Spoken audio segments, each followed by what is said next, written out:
I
will pray for you. But class this evening,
Hello, everyone. Good evening, everybody. Can we all hear me? You could actually say so on the chat box. Can you all hear me?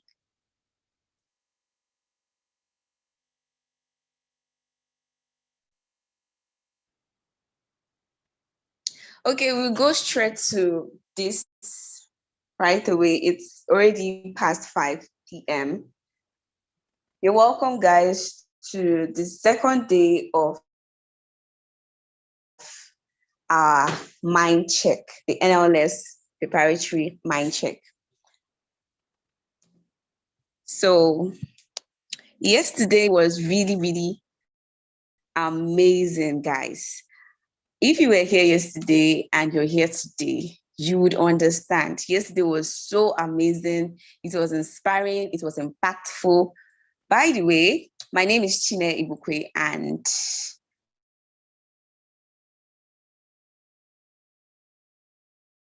I'm not the host, but the host is bonding. How was yesterday's? You can actually unmute yourself so we could actually have a little chit chat before we officially begin.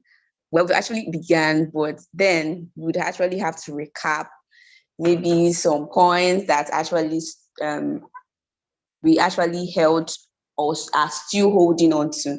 All right, guys. So in one word, can anyone just tell me, you can actually use the chat box or unmute yourself to tell me how yesterday was? In one word, I didn't say a sentence, in one word. Okay, guys. In one word. Insightful. So Millicent is the Chikwe said insightful. Okay. Annie Edema said insightful. Right. Okay. Hey guys. Okay. Excellent. Wow. So today is going to be a bomb shaker. We're going to have the best of times today. So guys, just sit tight, relax. I said relax. All right. Get your pen and paper because you cannot just listen to this alone. And just listen as they speak. Okay. So I would give this to the moderator for today, and she will proceed from here. Moderator, please, you can proceed.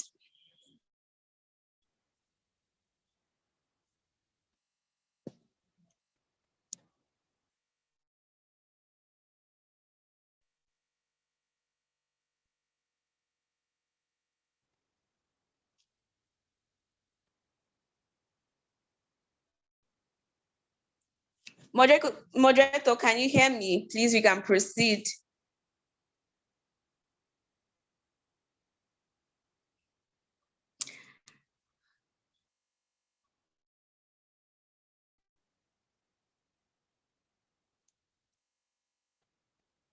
Okay, I think she has a little, before she comes on, let's continue.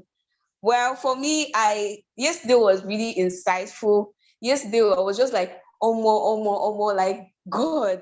It was really insightful. One of the takeouts I actually got, because I was actually like, when I get to law school, how do I read? Do I use textbooks? Do I use handbooks? Like, and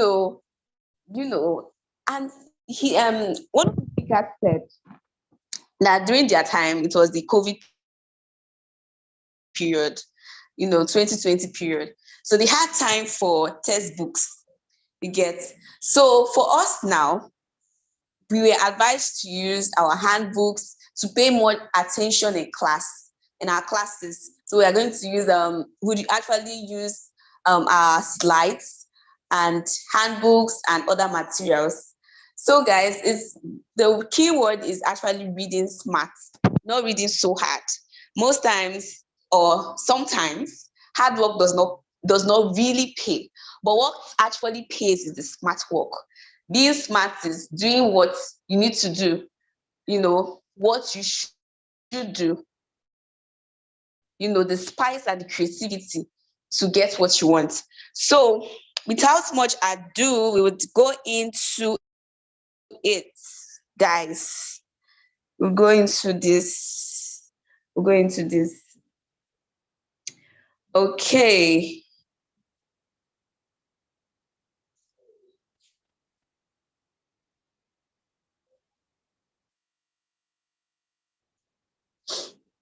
Does anybody have anything to say? We can actually unmute yourself. Is the host here? Please unmute yourself. Let's start. Okay?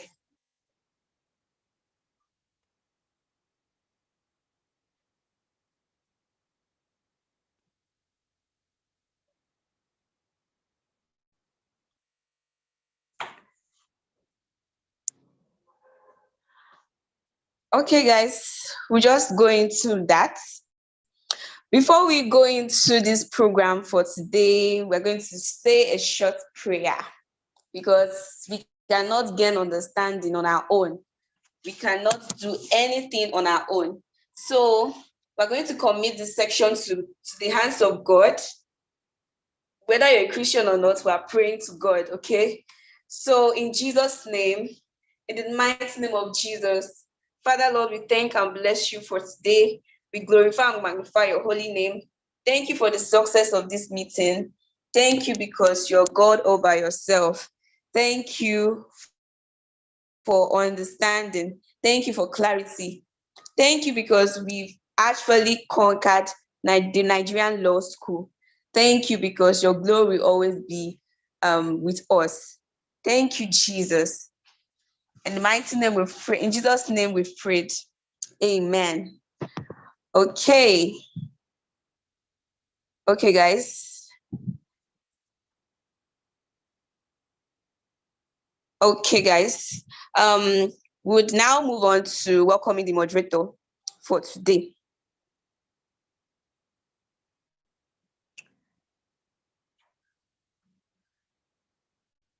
Okay. Please hold on, guys.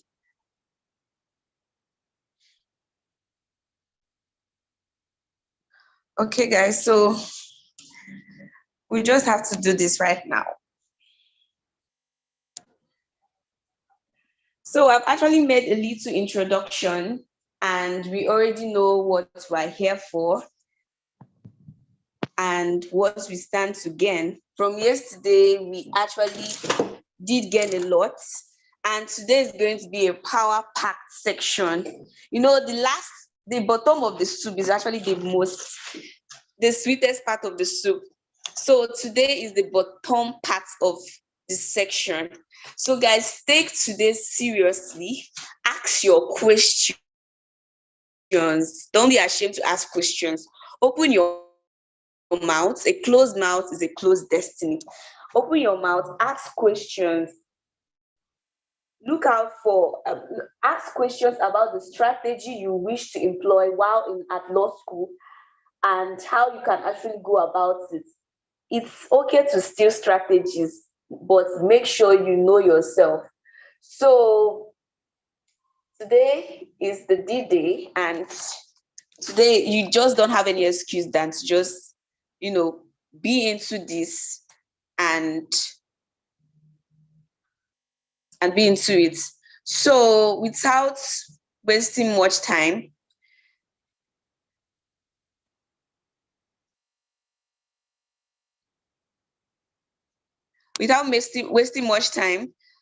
the moderator for today would come in a heartbeat.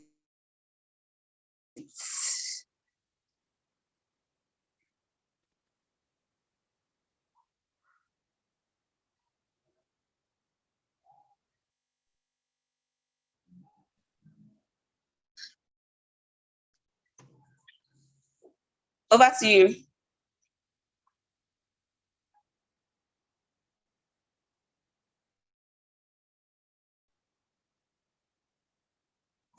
Wow.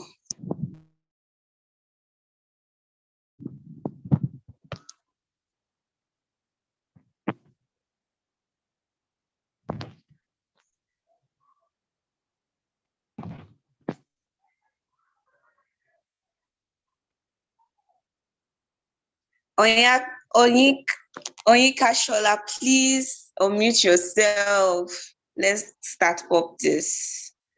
Please. Thank you. Okay.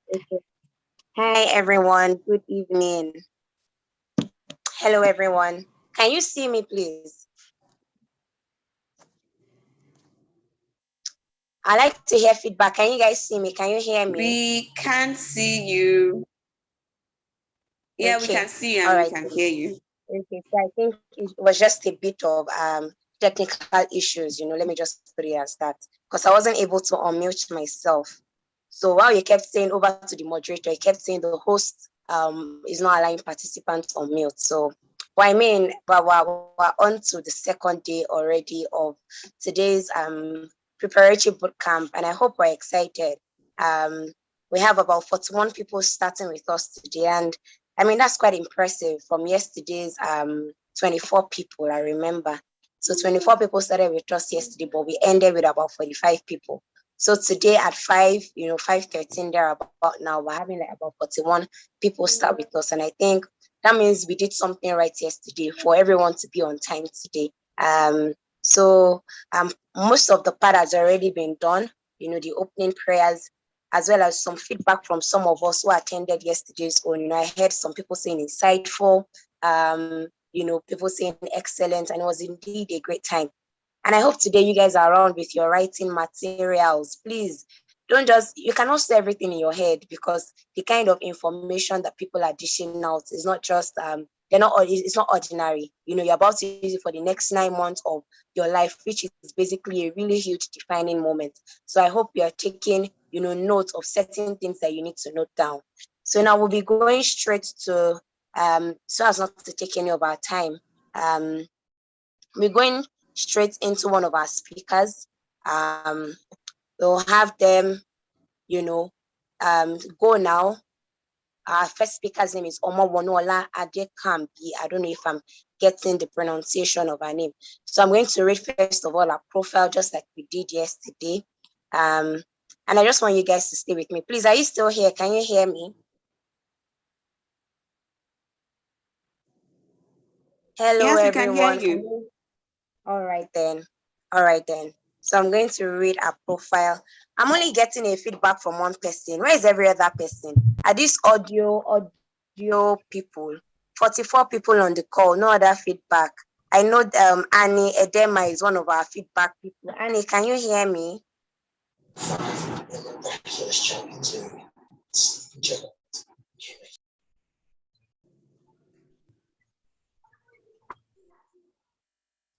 I can see Jamie Chapa.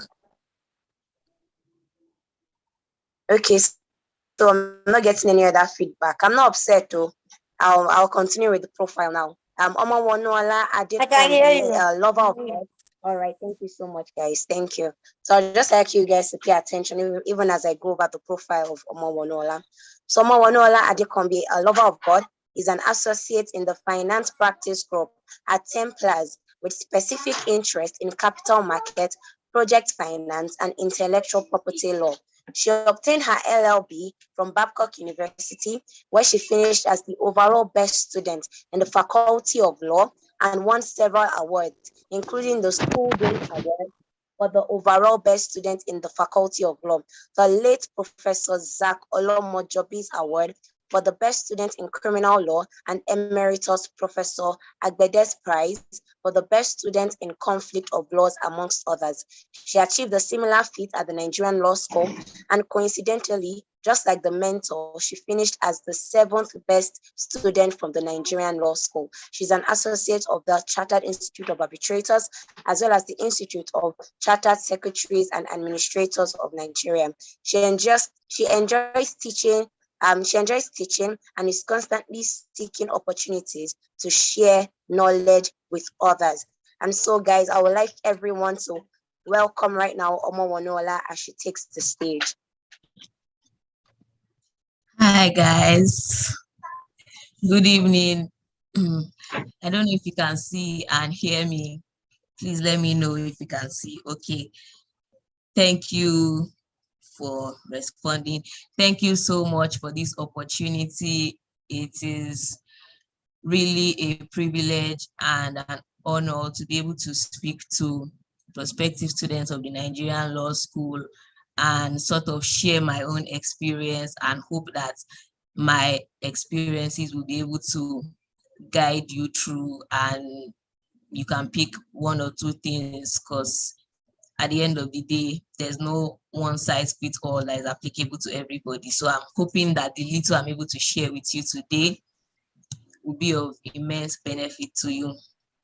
Okay, so I'm going to, okay, I wanted to share my screen, but it seems like we have been prohibited from doing so. So I guess we'll just sort of make do with seeing my face and hearing my voice. Okay, so the first things first, I would like to mention that the Nigerian law school, right? A lot of people have always imputed a lot of fear with the process, such that when people hear of the Nigerian law school, there's a lot of fear. So the Nigerian law school is characterized by fear from both the students themselves, from the teachers, from past students. So you hear people say things like, oh, Nigerian law school is this, is that, is blah, blah, blah. Your teachers will say, oh, you have to do X, Y, Z. And then, you know, the pressure that comes from even the grading system doesn't really help. But then before I go into all the details, I would like to reiterate something that the mentor, Grace Kalu, always says, that the Nigerian law school exam is one of the simplest exams you are going to ever write in your life. And okay, I see that I've been permitted to, okay.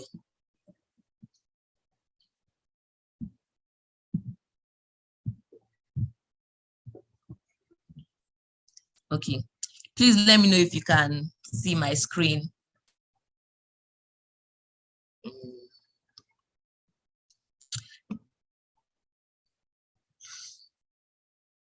What's going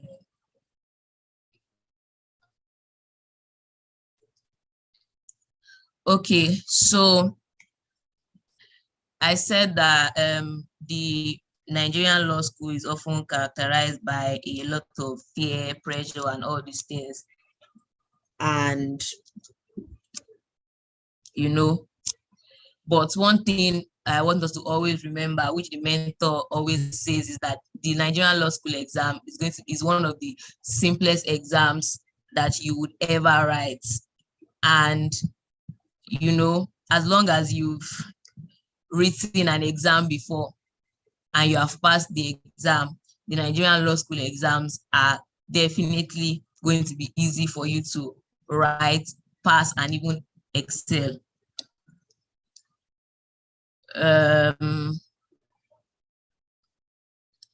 I'm wondering why, sorry, please give me 1 minute. I don't know why it is showing just half of the.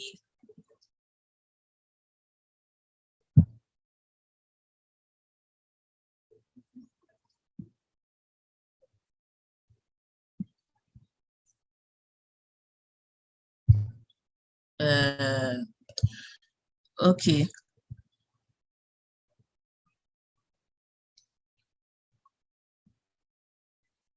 All right. So in sharing my experience so that everything can sort of flow and we don't get lost amongst the many things that will be said, I have divided the topic that was given to me by the mentor. So my NLS experience, the journey, the NLS mind check, influence or experience, and the outcome. So the journey, right? For me, my NLS journey was divided into two, not necessarily divided into two halves, but it was like a composition of two parts. That's the physical and the spiritual aspects. And for the physical aspects, right, there are a lot of things that go into preparation for your final exams at the Nigerian law school, starting from the classes, your groups, your externship, your cut attachment, chamber attachment, up to the final exam. And even though I'd already mentioned that, your law school exams are going to be one of the easiest for you to write and pass, right? It requires a lot of work, a lot of dedication, a lot of self-discipline, and a lot of commitment. So so while you are at the Nigerian law school, what exactly are you doing with your time? So at the Nigerian law school, well, especially for me, I was at the Lagos campus, and if you've heard from people that have tales to tell about the Nigerian law school, you know that in Lagos campus, they like to keep us very well in classes. So I will spend a larger part of the day in class. This was before the COVID break, right? And that meant that since I was spending a larger chunk of my day in class, the time I had left of the 24 hours in a day was really limited. And so it was really important for me what I was using this time to do. So for me, I couldn't be, so I made a decision that, oh, I have a specific goal. This is my target. And in achieving my target, I was very intentional about how I was spending my time. So I would finish from classes. I had a timetable that was really, really flexible because each day comes with its own peculiarities. But at the very base, I had a timetable and a structure that was to sort of help keep me in check and keep me accountable, right? So I made sure that I wasn't using my time to do unnecessary things. So sometimes after a hard day's work, you chill, eat, talk to your friends, but you have to make a conscious effort to ensure that you are not spending your time on things that are not productive. So you go to your friend's room and you are spending hours gisting, or you are spending hours lamenting about how hard the Nigerian law school is. No, don't involve yourself in that. Your time at the Nigerian law school, guard it jealously. Take it like dollars that somebody gives to you and you're protecting with your life. Protect your time with your life because it is really, really, really, really important. Also, you have to, so for me at the Nigerian law school, apart from effectively, managing my time and putting structures in place to ensure that I was accountable for each hour of the day, I also made sure that I identified my own study pattern, right?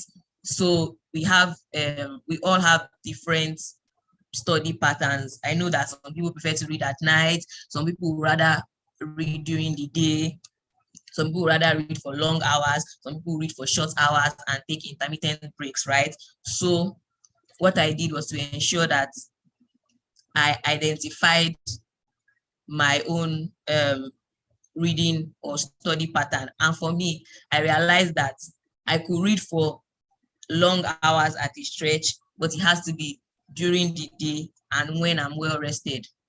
So I knew that there was no point having a lot of overnight sessions because those sessions, even if I'm awake, they were not really going to yield any fruits for me. So after identifying my own study pattern, I stuck to it. And the truth is, sometimes you may be tempted because at the Nigerian law school, you see a lot of people that, morning till night, midnight, they are in the reading room. They are not in the reading room, they're in the library. I had friends that will read throughout the night, and it can be very tempting to actually say, oh, this is what XYZ is doing. Let me just do it because I feel like that's what's going to work, right? Then another thing that is important for you to consider is, what are my strengths? What are my weaknesses, right? So for me, the moment we started at the Nigerian law school, as we proceeded with learning, as we started looking at all the courses, I was able to easily identify, these are my areas of strength, these are my areas of weaknesses, right? And what I did was, for the courses that I felt like, were my areas of strength, right, I paid attention to them, but not as much as I paid attention to my areas of weaknesses. So this is not to say that you shouldn't pay equal amount of attention to all your 5 courses, because as you may be aware, you are as good as your weakest link at the Nigerian law school. So for me, it was really important to ensure that even my weaknesses were very strong. So I sort of had a balance. So let's say from your 5 courses, that's property, ethics, criminal, civil, and corporate. So after a few weeks, it was easy for me to identify that, oh, property and ethics were my area of strength, right? Civil and criminal were just there, I was getting by. But corporate law, I had a huge problem with it. Not necessarily problem in terms of assimilation and that, but because of the bulk and the size of information that you had to learn and all the documents that you had to learn, amongst other things. So when I noticed that, okay, this course, you want to be difficult, what I then did was I structured my timetable in such a way that at least every day I was doing at least 30 minutes of corporate law, right? So that, you know, it was easy for me to get familiar with it. And then I ensured that I took it along with others. I didn't say, oh, you are difficult, let me just keep you there and come back to it.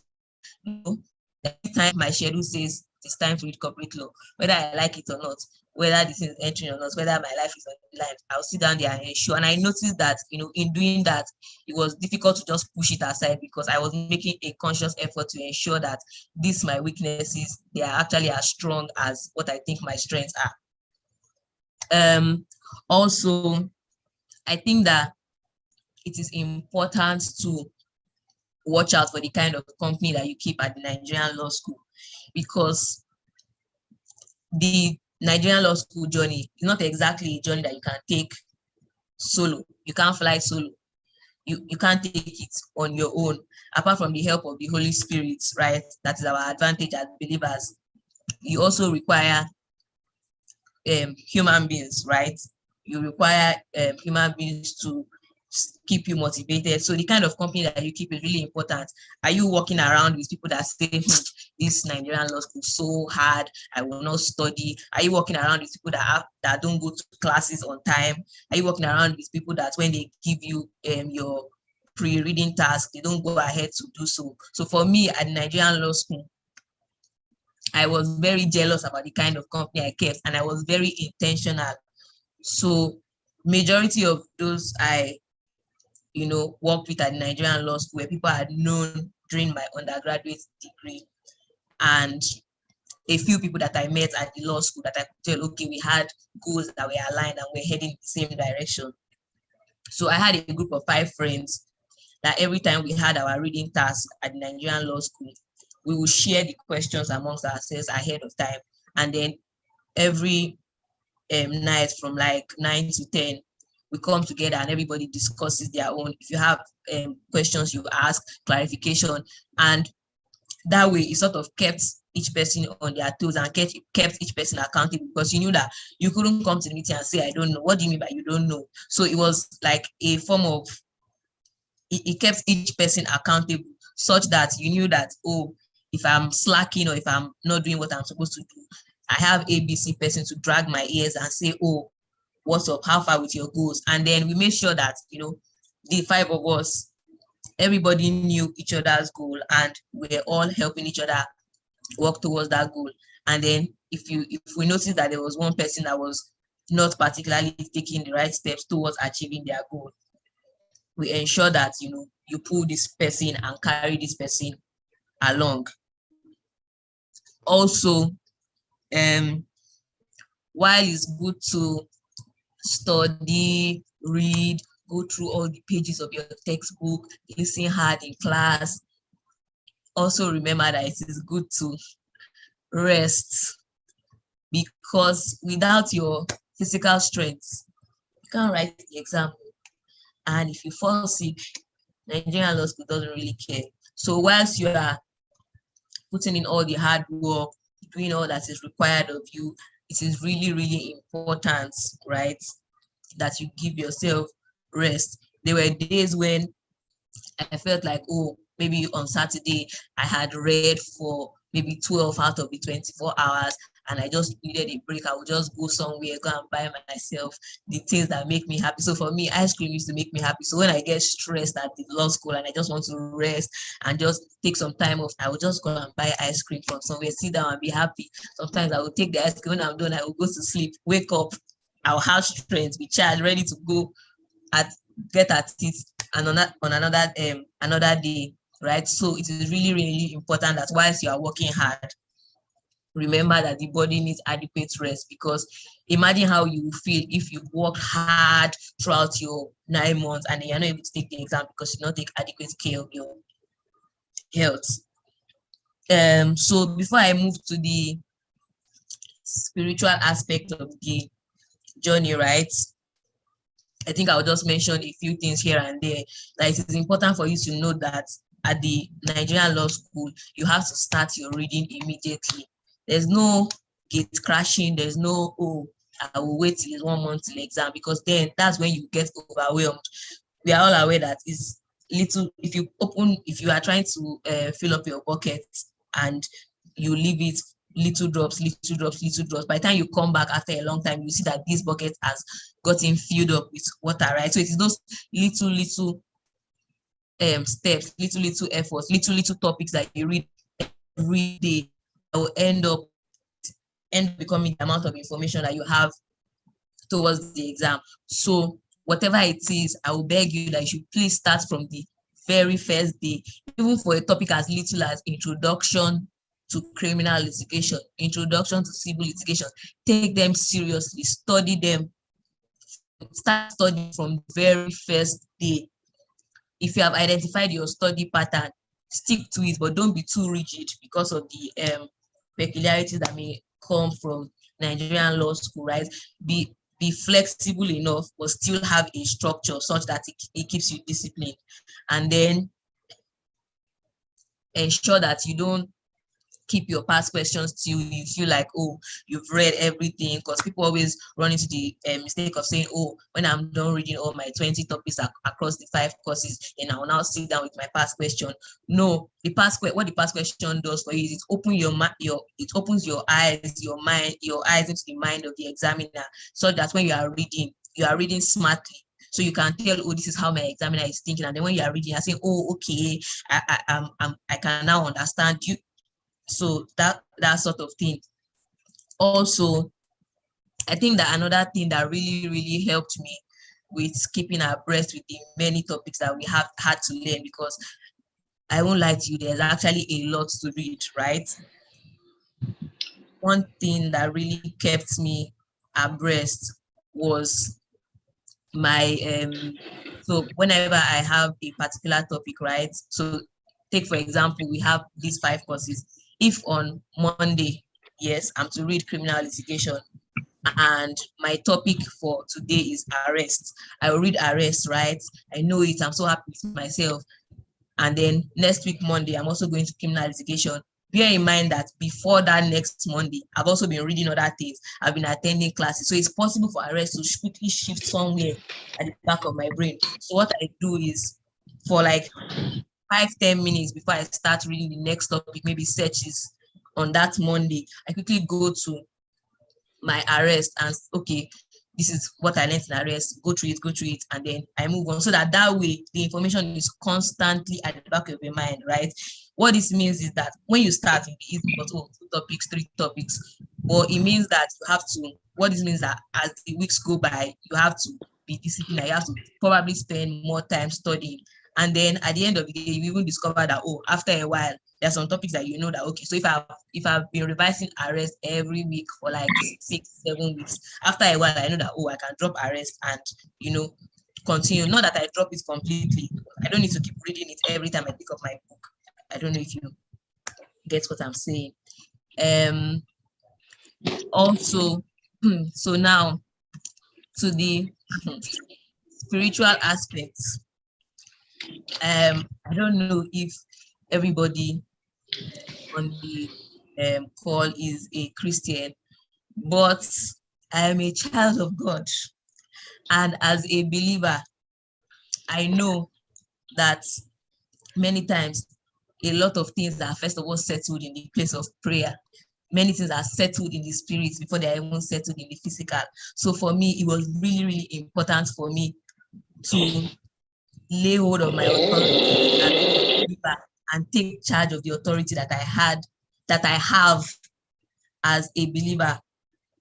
And I think that one thing that is really important to mention is, as a child of God, you cannot exactly compartmentalize and say, oh, this is school life, this is my God life. No, it's a total package. And so from the jump, you are bringing God as a part of your law school journey. It's not an afterthought that, oh, okay, when I'm done reading. No, it goes hand in hand together.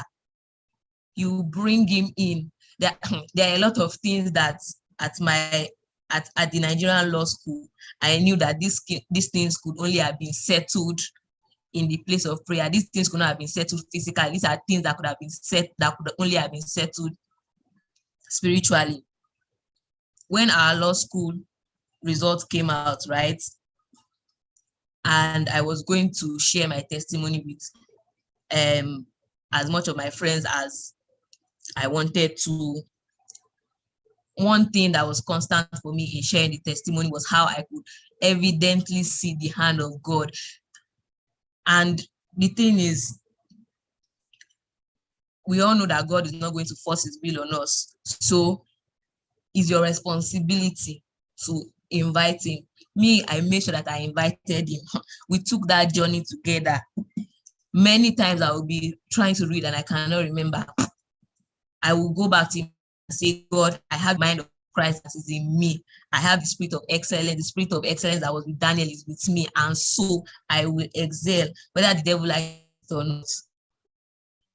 When I want to read and I feel like, oh, I don't know where to start from, even as little as, oh, Holy Spirit, do I start drafting or do I start learning past questions first? I ask, because you wrestle not against flesh and blood, but against principalities and powers in spiritual places. So even this law school journey, it is not an ordinary physical journey. It is more spiritual than it is physical. So I will encourage you that you lay hold of the authority that you have as a believer and make use of it. Ensure that on your journey, you don't leave God out of it. I know it can be hard to say, oh, well, it's time to pray. Do not leave God out of it. So like I said before, when I was sharing my testimony about how God was with me throughout my exam, I can tell you for free that God literally told me almost all my exam questions before they came out. I would just be there praying, and then the topics would just come, pam, pam, pam. Or somebody that has not spoken to me in donkey years would just come out of nowhere and be saying, oh, exam success. So I had a friend, right, that we went to undergraduate, we went to Babcock together. And this person had not spoken to me since the person was my senior. I think the person was 3 or 4 years my senior. And the person had not spoken to me since the person left Babcock. Time for exam, the person will send me, oh, hi, Wanu, all the best as you're preparing for your civil education exam. I think pay attention to, and the person was, mentioning specific things. And then I'll get to the exam hall and I'm opening my question. And I'm like, wow. Or there are times when there was even a time after the 3-day NLS mind check prayer, right? This particular night, we were praying about corporate law. And I remember Grace saying that you should pray and talk to God and he will show you things. And then immediately she said so, I picked my pen and paper. I started writing. I wrote out about 2 topics, but obviously 2 topics don't come out in the exam. And immediately we were done praying. My spirit said, oh yeah, go to this person. I also had friends that were very attentive to the spirit of God. So my Holy Spirit said, oh yeah, go to this person, go to the Lacos room. I go to the Lacos room, bam, bam, bam, tell me what it is that the Holy Spirit is telling you that is putting in your mind. Don't think about it too much. Tell me. And Dolapo says this. My other friend too, Ife says this. Then I had 3 of my friends, Dolapo, Ife, Ayo. This person says this, person says this, person says this. I took all the topics, carried it together with the one that I had received when we were praying together with Grace. 6 topics. It's not like I didn't read the other things. I had read, I had done my due diligence. I had read like my life depended on it. I had prayed like that was the only thing I knew how to do, like my life depended on it, because my life actually depended on it.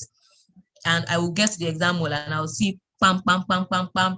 This is exactly it. And I will just go back to my own and I'm like, God, I know that there's no other way I would have guessed about all these things. And bear in mind that these were not even topics that, okay, these were frequent topics in past question that somebody was making guesses. They were very, very funny things like Lagos State registration law. Nobody thinks that those kind of things are going to come out, but God was saying, do this, do this, do this. There was even one, the Holy Spirit said, oh, go and read on Notary Public. And I'm like, why? Did they teach me? Bam, got to the exam or compulsory question, one of the babies there. And I'm like, it is actually, this journey is actually both a physical and spiritual journey. So I'm enjoying you that you should not neglect the place of prayer. You should not neglect the help of the Holy Spirit as you take this journey. So having said that, I think I'll move to the NLS mind check influence, right? And so let me first put this out there. Like I said to Grace, the mentor, right? When I was going to subscribe to the NLS mind check newsletters, I was really wary.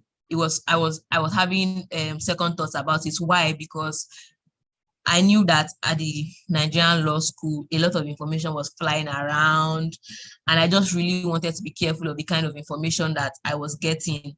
I didn't want to be confused. I didn't want to be overwhelmed. So I was really, really selective about the kind of information I was allowing to pass through my mind, right? But then I subscribed to the newsletters, and I can tell you for free that those newsletters played a huge role in keeping my spirit, soul, and body, even my spirit, soul, and body in check throughout my NLS journey, right? So before I go into details of the specific things that the NLS mind check helped me do during my law school journey, I think I'll just quickly mention that one of the best things that the NLS mind check did for me was to help encourage a positive mindset. And even though I sort of had a positive mindset and I always used to tell myself, oh, you can do this, blah, blah, blah, the NLS mind check program was really, really helpful for me in ensuring that I constantly kept a positive mind check. And then this helped me discover that your mind actually plays a very huge role in the results that you see in your life, right? So it is really, really important that you guard your mind, guard your thoughts jealously. Be careful of what you allow people say to you. For me, it was really important for me that nobody will come to my room and come and start saying rubbish about how they will fail the Nigerian law school exam. No, I was constantly in the company of people that were telling ourselves, oh, we are part of those that are going to collect the red scroll. I told you I had a group of 5 people that we used to read together, and every day we tell in fact, the name of our group chat was even Red Scroll Gang. We would tell ourselves every day that even if there are only 5 people that will make first class at Nigerian law school, it will be 5 of us. It was really important for us to put our minds in such a way that we're not allowing any form of defeat, we're not entertaining any form of fear.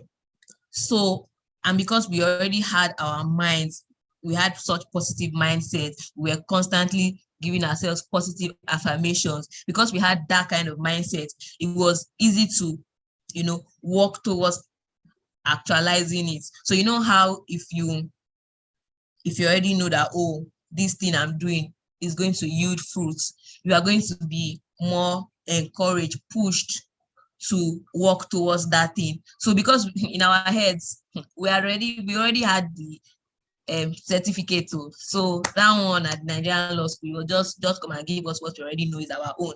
So because we had that kind of mindset, it was helpful in how we approached our work. It was helpful in how we studied. It was helpful in how we even paid attention in class. It was helpful in how we were punctual to class.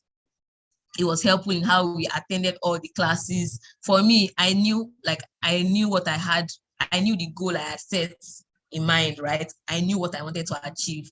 And because I knew what I wanted to achieve, everything I did, my mind was directing me to consciously do all these things. So for all of my classes, I never missed one during the time when we were having physical classes. And even when we had online classes, I knew that this is Nigerian law school. Even though we don't know when we're going to return back to school, I knew that whenever we returned, we will write the exam. So even when we're doing the online classes, my parents knew I would lock my door, join the class, pick my book and Bible, write as if I'm listening.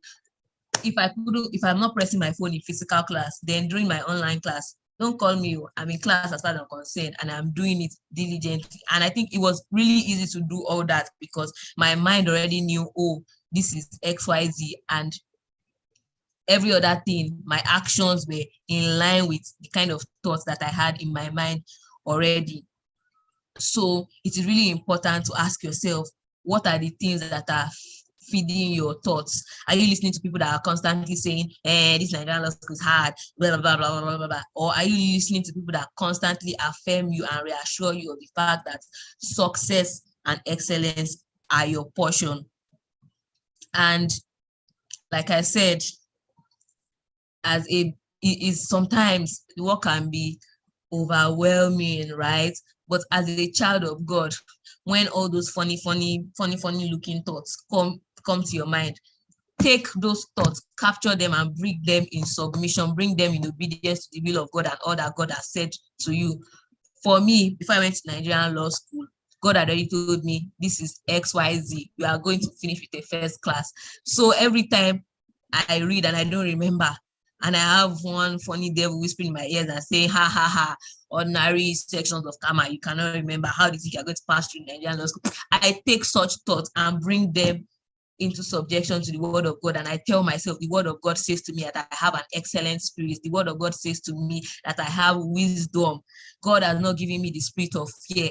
Instantly I eliminate such thoughts, and it's not enough to eliminate the thoughts, because if you leave the space void, something else will come. They will go and bring their brothers and come and fill your thoughts, fill your mind with other things. So when you start having negative thoughts, remember the positive things. Say positive things. Remind yourself.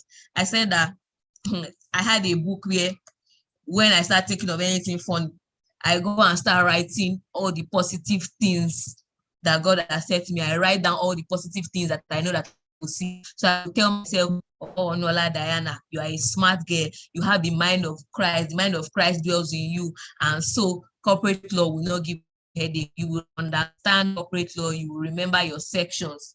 I said I was even going to, share some parts of this notes from my journal, right? So there was this one day that I was feeling very overwhelmed, and I'm like, what exactly am I doing at Nigerian hospital?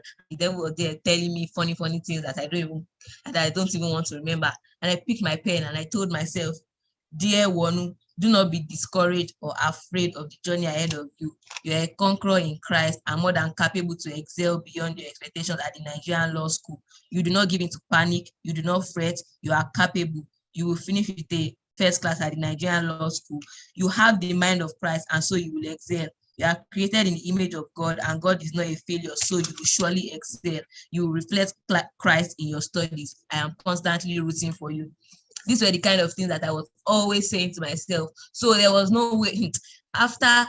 Imagine saying this kind of positive things to yourself every day for 9 months. There is no way negative thoughts can sit down and register in your mind. It can pass through because the devil is always roaming about seeking for who to destroy. But those thoughts, God forbid that you allow them to register in your mind. Now, having said this, I think I'll just go to like the specific things that the NLS Mind Check program did for me. So first, newsletters. I'm sure we have all heard of, at one point or the other, you've heard of the famous newsletters from Grace Kalu, and I can tell you for free that these newsletters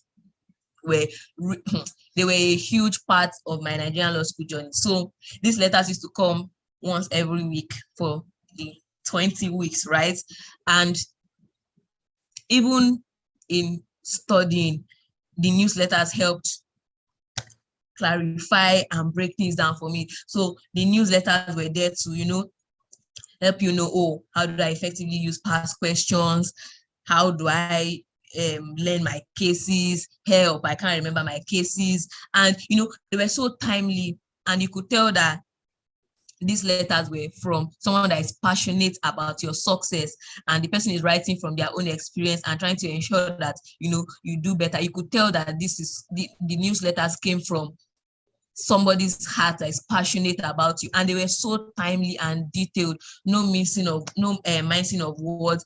They gave it to you exactly as it is. I remember how one newsletter that I will never forget is the corporate law newsletter, where the heading was corporate law is too broad for my mind, or something like that. And like I mentioned earlier, corporate law was a big problem for me because the thing was just too much. And why? But then after reading that newsletter, where Grace Kalu explained how, just take corporate law as when you give birth to a new baby that's in corporation, and then she went through it up to, everything that the baby will eat, how you feed yourself, took up all these things, how your parents will get you money, linked it to shares, and talked about how eventually the company would die through the process of winding up. And after reading that newsletter, when I went back to study, it helped me understand and see things differently, so that it was even easier to read. And then there were newsletters that helped, apart from addressing the specific challenges that are peculiar to students of the Nigerian law school, it also helped challenges that were, with regards to your mind, setting your mind right. And it was just a complete package, so that you could even go back to the newsletters when you needed them, right? If you feel like, yeah, overwhelmed and you can't remember stuff, you go back, there's a newsletter for you. If you feel like, everybody is reading more than you and you are not doing anything, there's a newsletter for you.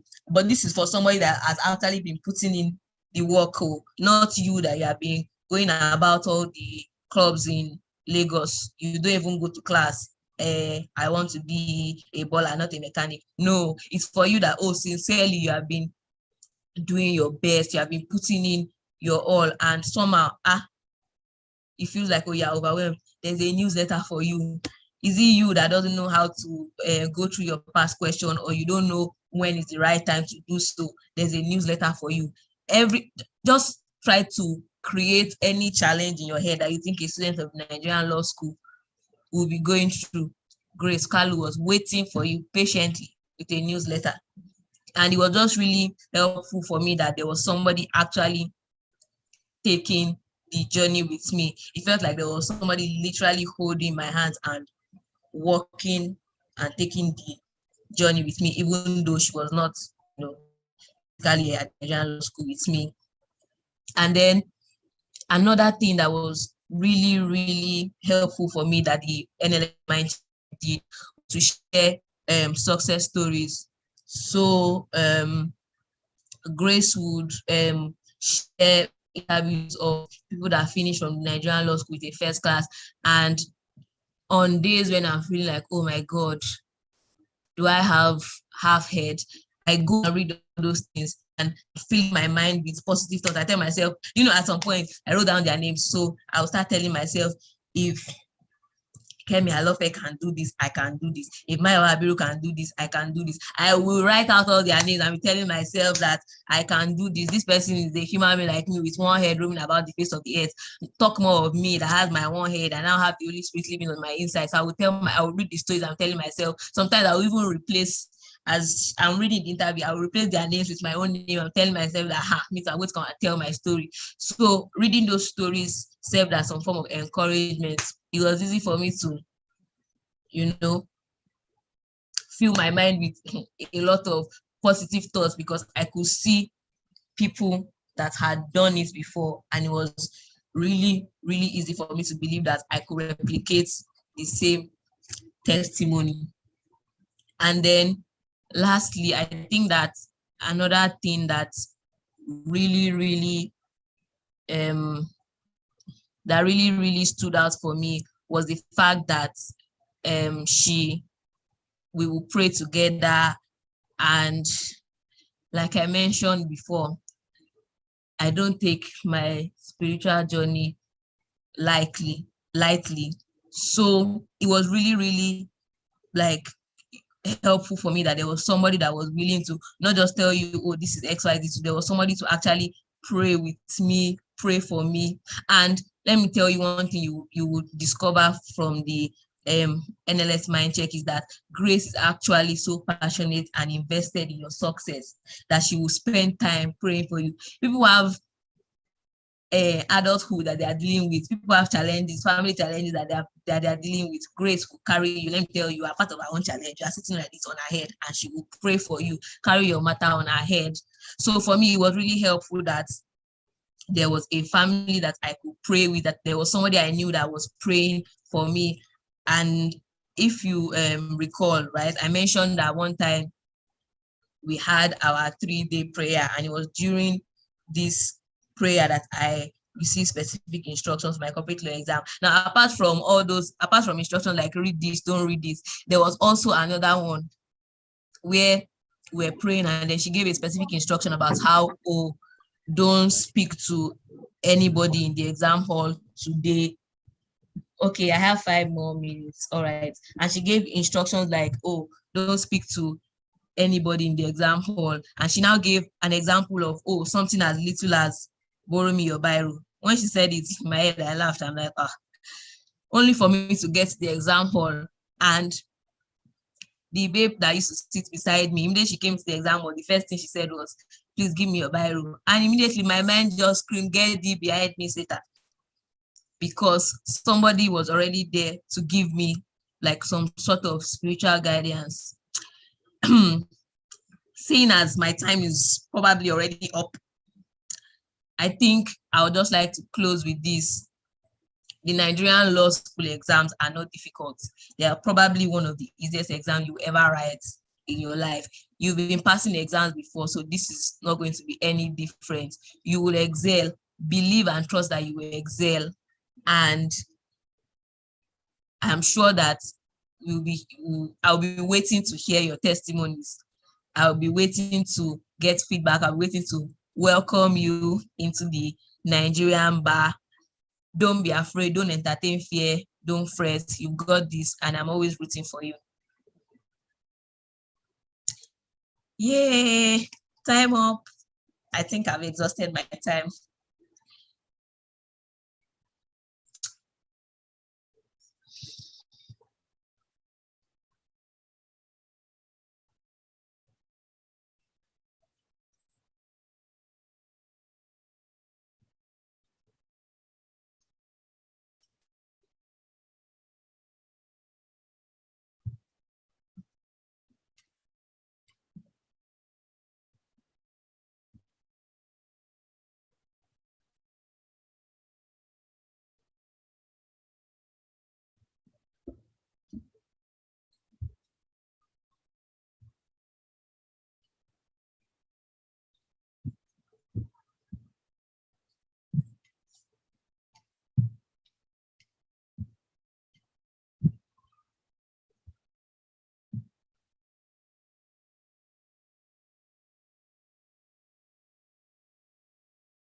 Hello, everyone. Can you hear me now? Yes, we can hear you. Yes, we can hear you. All right. So Yes, sorry for the break in transmission. I don't know. Today's network is, acting up, and I don't know. But thank you so much to Wano for the first session. I'm sure we're all inspired. She said so many things, especially for people that were here yesterday. So I think we're actually getting balanced sides to what your period in the Nigerian law school can be. But much importantly, for everyone that has spoken so far, from the first two speakers yesterday to the speaker today, one thing is very, very predominant, and that is the presence of God. That is the place of God in all this. And I like that the speakers, even though they are, are mentioning smart work, mentioning hard work, mentioning the things that are necessary to do, they are also letting us know that there is a place of God in NLS. The fact that, and then I think one who said something particularly where she said, you don't have your life with God separately, then your academic life separately. Basically, everything else springs out, from that walk with God that you have. And I hope that we've been able to take down one or two things. I'm hoping that we have. So I'll just go, straight into our second speaker for today and go into his profile. I would like us to, be attentive and, we're just going into his profile real quick.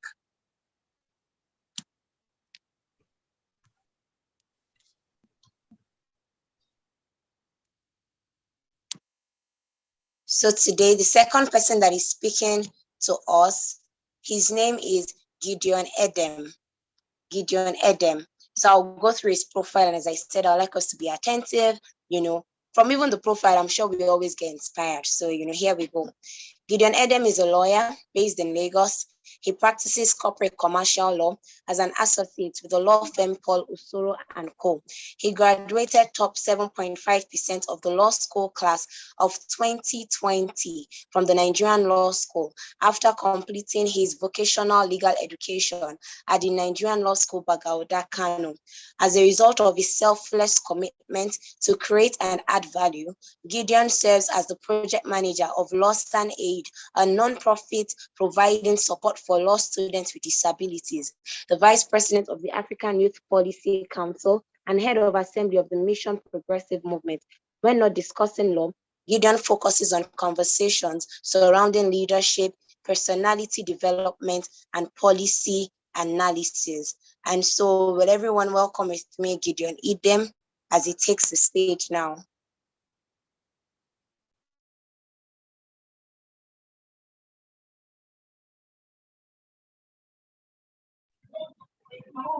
All right, thank you for the introduction, and I want to thank everybody for your time. Apologies that you might not be seeing my face. I had an event, and I just had to, take a minute from the event. But I'll just turn on my camera briefly so you see me and know that I'm speaking from, not a very comfortable position. But I really had to be here because, this is a platform I value really well, and I really want to share with you. I got this when, I wanted to start school, and it's just a pleasure to be able to pay it forward. So once again, my name is Gideon Edem, and I'll appreciate if you oblige me to just turn off my camera for now. So I know that in the past, yesterday and today, we've learned so much about, the Nigerian law school, the bar finals, and all of that, and incredible conversations from all the speakers. Today, I promise not to take so much of your time with this conversation because I know you've been filled with so much. I'll just share very briefly and we'll be out of here. I want to thank very specially Grace Kalu, who has been a very wonderful mentor to me throughout the law school. I want to thank Grace Kalu too for the place of the Nigerian law school mind check in my life.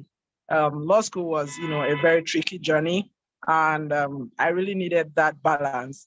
And the Nigerian law school mind check gave me that balance. When I checked on this call, I saw that we are just about 53 persons on this conversation. And I know there might be a few other people on, YouTube joining us. But I want you to take like a rough percentage. Nigerian Law School will admit about 5,000 students or more. And then we just have about 53 here. That's about just a negligible 1% of the entire population of students going to the Nigerian law school. And that's it. That just shows that you're already on the right track to making history. You're already, connecting yourself to the right conversation. Please, if you can hear me, just keep typing. I am having a feedback, and I'm not so sure if you can hear me. All right, thank you, iPhone. All right, so the fact that you're here is just shows that you're plugging yourself to the right conversations already, and I need you to know that this is you doing the right thing. This is you just taking advantage of the right conversations, the right kind of people, and the right opportunities. The other 98% of persons are persons who will still maybe at the end of the day do well at the Nigerian law school, but having this advantage places you, at an edge over every other person, because you get to hear what they are not hearing, and also taking, the move after this call. And permit me to say that after this call, after these, sessions, not everybody would take advantage or pay attention to the call for action, to be part of, the mentorship series. But I want to tell you that the few persons who would take the advantage of this platform, the few people who would do that would always testify at the end of the day. You've seen all the people who came to talk here and how they have brought up the advantage and what they have gained from this platform. And that is why I'm saying to you that beyond being in this session, you need more. You need more motivation, which NLS Mindcheck can offer you. So first, my story. When we were about to leave for the Nigerian law school, I got, the admission like everyone else has gotten. And for me, I've always wanted to be in the Nigerian Law School Abuja campus. I mean, everybody had good things to say about Abuja, the fact that two persons can stay in a room, the fact that you can always, have all the fun places in Abuja. And thankfully too, God gave me also the network and the people that could have made that happen for me. So I was very certain that I'll be in the Nigerian Law School Abuja campus. But something happened to me. I had a bit of, I didn't fill my forms really well, and I had a query to come to Abuja campus and fix it. I packed my bags to the Abuja campus, and during the time where I was trying to sort the query, I started, attending classes in Abuja campus. I started, being a student of Nigerian law school in Abuja campus.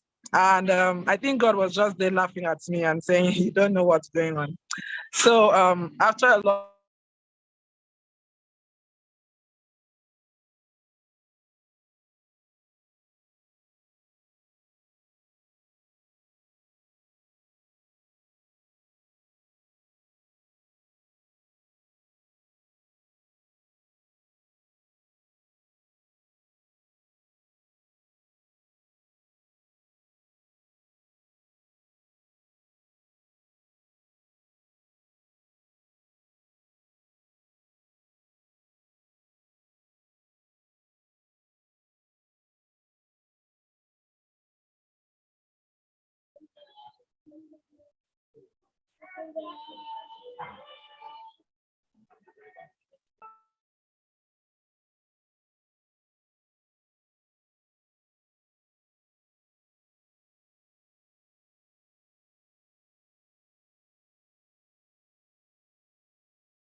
All right, I really apologize for that. I discovered that I was muted. I guess the host tried to mute everybody. I'm sure you can hear me now. So I stopped where I told you that I was posted to Kano campus. I still took the time in the Abuja campus hoping things would change. Sometime close to the dinner, to the first dinner, I realized that I was just, chasing the wind, and that I needed to travel to Kano campus. And that led me to another journey to Kano, where, I went. And on getting to Kano campus, I got really disappointed. I wasn't too happy with the state of the facilities. I wasn't so sure of what's going on here. And the weather was really not, favorable. That made me to complain a whole lot. I got in late. So everybody took in, the best bed spaces, the best hostel accommodations and all of that. So by the time I got in there, I got in really disappointed, really weighed down, and I kept complaining. I kept sending messages to people that I really need to get out of here. I checked my room space. I wasn't comfortable at all. So that made me, very uncomfortable for about 1 month. I just kept complaining. So one day I told myself, after also listening to Grace Kalu, I told myself that you don't need to, keep looking at the negative circumstances, because this is an experience that would happen just once in your life. And after that, you can go all out there and experience life. And that's why I tell people that the Nigerian law school is not just about the bar finals. The bar finals is an important part of the Nigerian law school, but the Nigerian law school is an experience that you must, live in. You must realize that it's an experience. So everything about the Nigerian law school is an experience, and it's not just about the laws and the bar finals. So I told myself, this is the last time I'm going to experience the Nigerian law school, albeit in uncomfortable circumstances. But if I prepare my mind to see what lies ahead, the fact that rather than complain, I can put in a positive attitude to it and come out, doing well in my exam, just so that I cannot go back to that place. And that is one of the things that propelled me to study really hard. So with that, I've been able to, sort a part of my story, which didn't really start well, but ended quite well. So when I got to that campus and I didn't find the place really convenient, I found something convenient about the place. I found the fact that I had friends there who I could speak to. I found the fact that beyond the things that happen in other campuses, the presence of a lot of distractions per se, here you could, have your moment. You could have the school is really wide, so you could have a lot of options for where to read. And I began to find, the very important things I could deal with in the circumstances, and it really helped me a lot. So for preparation, I believe that if you don't plan, for something, you might be, preparing to fail. So for me, I began to prepare. First, I began to understand and know how many courses am I doing. And I heard, we'll be doing 5 courses. So I asked around, what are the courses? It's very important that you're going to do 5 courses. So civil litigation, criminal litigation, professional ethics, corporate law, and then you're going to do the property law. Very important. You already know that you're going to have 5, courses, and each of these courses, they have 20 topics each, and that makes it 100 topics. So with that, I already know that I need to understand 100 topics for my bar finals. And that helped me to handle expectations. That helped me to be able to arrange my schedule the way I wanted it. So that's something you need to think about. And for preparation as well, you need to understand, what do you need? At this moment, there'll be so many information. A lot of things would be said. The other day I saw a student, share something, and they said that the law school fees is now about over 1 million naira. And a lot of people were, fretting, everybody was jumping around and all of that. And that is the thing, the law school, the Nigerian law school is a ground where misinformation can breed very successfully.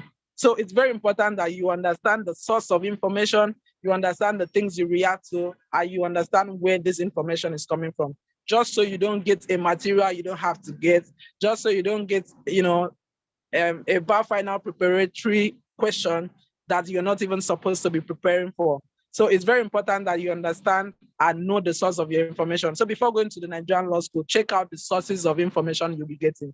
So if it's something about your, accountability, mental awareness, I really recommend that you subscribe to the Nigerian Law School Mind Check. If it's official school information, find the right sources. Who is the course rep? Who is the leader of the class? Find the right sources of information, just so that you can keep following. Because you can follow a wrong information, and at the end of the day, it disrupts your day, it disrupts your whole session. So that's something I thought to mention. And these are just the basic information that we have. But going down into the school, the Nigerian law school, we've had a lot of conversations, we've heard a lot of negative things, how difficult the exams is. I personally have heard a lot of concerns that, we have an airplane and bring in the question paper on the day of exams and all of that, that there are a lot of, security and all of that. That is all information to heighten the scene, information to just heighten your emotion. So I believe that those are not things you should pay attention to, because no matter how hard something can be, you are capable of it. The mere fact that you've done you're done with your university and undergraduate studies and you graduated well, even if you didn't graduate well, shows that this is another opportunity for you. Again, when you're in the Nigerian law school, I want you to put back everything you've known in the university, everything you've been in the university. So for one, I was the president of law students in my school, but going to the Nigerian law school, again too, I mean, in my school, I like to think that I did well in school. So I was among the high flyers. But when you get to the Nigerian law school, you know that all of that will not matter. Somebody who did not really do well in the university can pick up in the Nigerian law school and come out top of the class. And while you're there thinking about your capability, the things you've always known in the university, and you don't achieve as much. So just see it like this is a new phase for you. This is something, you're having a blank book and it's time for you to write your story. What would you like to write in it? A lot of people have taken that paper and they know that the last chapter of their lives at the undergraduate level, they didn't really graduate with the best results, but they hit the mark and they make the first class in the Nigerian law school, and life just begins to align naturally for them. So this is you having a fresh opportunity. You're given the pen to write your story. I want you to start thinking, what would you like to write on it? And this brings me to the need for pictures. There is something pictures do for you, mental pictures. You look at yourself, you look at what you want and tell yourself, this is what I'm going for. That gives you an aim. That gives you a goal. So imagine people playing in the football field. If there was no goalpost and people had something to kick into, there will be no motivation. They'll just be kicking the ball around. But there is a goalpost and they know that that is where they are aiming at. And that helps them to focus. That helps them to pass the ball directly to where it should go. That helps them to aim the shot and put it at the goalpost. And that is why I'm telling you today, there is a need for you to have pictures, mental pictures of what you want. What do you want to achieve in the Nigerian law school? For some people, I heard a lot of people in my time tell me, school is so difficult, I'm so stressed. If I just have a 2-2, I will pass and I'll go. That is okay. It's okay for somebody to want to, not have, bigger goals. And for a lot of people, that could be a fair thing. That could be a fair result. But the truth is that once you place yourself at that level, you cannot do far. You cannot go far. It's not you trying to be modest. It's not you trying to be a humble man. It's just you trying to bring yourself lower and lower your expectations and paint, the bad pictures for you. I'm not saying that people who graduate in the law school with a 2-2, with a 2-1, with, a pass are not, doing well now. A lot of people are doing well, but you can have it faster. You can have life come to you faster if you had the better result, if you had a first class. So I need you to picture that. And at the end of the day, if you aim so high, let's say if you aim for the sky, and at the end of the day, you don't really achieve what is there in the sky, let it be known that, you fell on the treetops. I hope you get me. So that's something that you need to know. When I got into the Nigerian law school, everybody's dream was a first class. I didn't make a first class. I made a 2-1. And something was very particular about some of us who made a 2-1. Some of us were right that we were, top 7.5% of the class of 5,000. It felt good, feels good, sounds good, and all of that. And then one of my colleagues, he had a 2-1. And one day I read an interview on the pages of the newspaper, and he said that I graduated from a class of 5,000 students and with a 2-1. And he wrote that only 20 people had it better. So it shows that he really aimed higher. And at the end of the day, he didn't reach that sky, but at least he fell on, a treetop. So imagine that you went into school and you're thinking, if I just have a 2-2, I'm fine. And if that was your sky, what would happen when if you don't reach that sky? and you fall on the treetop. So very importantly, have pictures, write them down, journal it, put them on the pages of, your heart, paste them on your walls, breathe it. Don't allow the negative talks of, your roommates. People would say, why are you doing too much? It shouldn't, destabilize you, because you need to prioritize yourself in a Nigerian law school. People would have comments, but the priority is you. At the end of the day, you will understand that you should be your priority.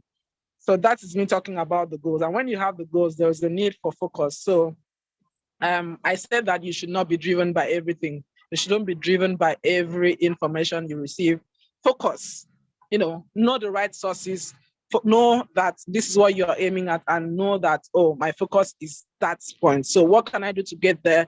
What can I read to get there? How do I schedule my time to get there? And all of that. And with the focus, I am not saying you should, beat yourself over, rob yourself of a balanced life, start reading from morning till, evening, read for 17 hours and all of that. I tried that once, and I almost ran mad, but I actually tried that once, and I knew that that was not so good. And that's what I'm going to say here. So Grace Carlo taught me that hard work is not what you need in law school. It is habitual work. So let it be that, working has become a habit to you. Let it be that every day you are able to show up. I know that she's going to teach everybody here this thing I'm going to say, but let me just say it, because she told me that the Nigerian law school is like you building a house. You already have the foundation and you're in school. So you need to start putting brick by brick every day. You cannot just wake up and say, tada, and then you have a building. I mean, you're not Merlin. And even Merlin cannot do that outside the movies. So you cannot just come and, please, if you're hearing me and, I'd like to just see you, say some things or repeat after me, some things that appeal to you, okay? So, like I said, you just need to show up every day. You need to show up every day, put brick by brick, keep laying the layers, so that at the end of the day, you have a big building. And by laying the layers, what I mean is that today you don't have to read for 7 hours. You can show up for 1 hour, you can show up for 2 hours, but let it be that you're consistent. Let it be that, you are taking it bit by bit. You have, to be honest, you have ample time. I am not going to tell you that time is short. I know that, the coursework is broad, but you have time. If you start well, you can finish well. So the important thing is that you're consistent, start daily. Daily, you need to show up.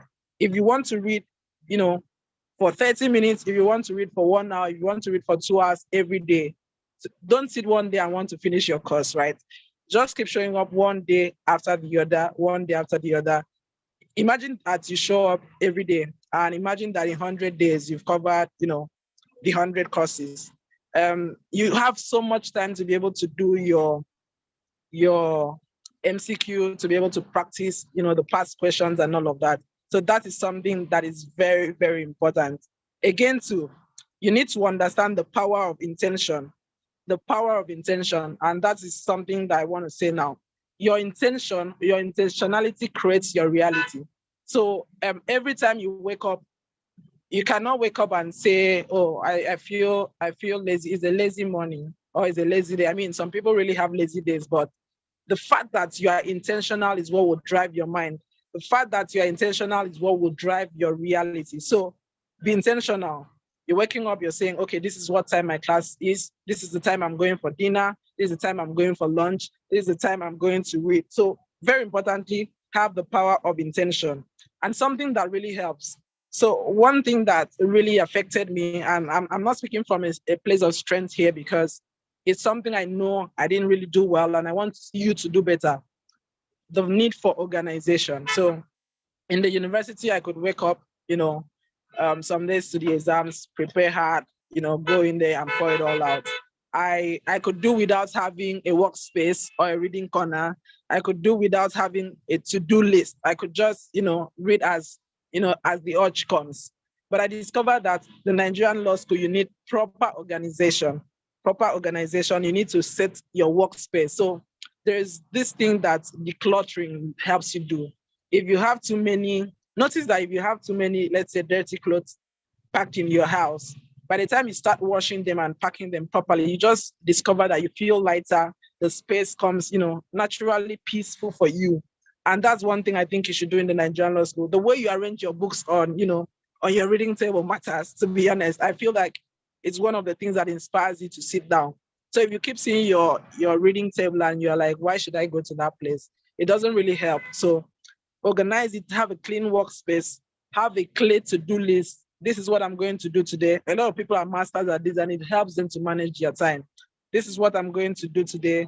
This is what I'm going to do today. And they keep going there and they keep doing it. Very important to get organized. Another thing I want to talk to you about is emotions, psychology, processing your emotions and managing it. First, understand what your fears are. Understand what your fears are. If your emotion is ringing, oh, you're missing family, right?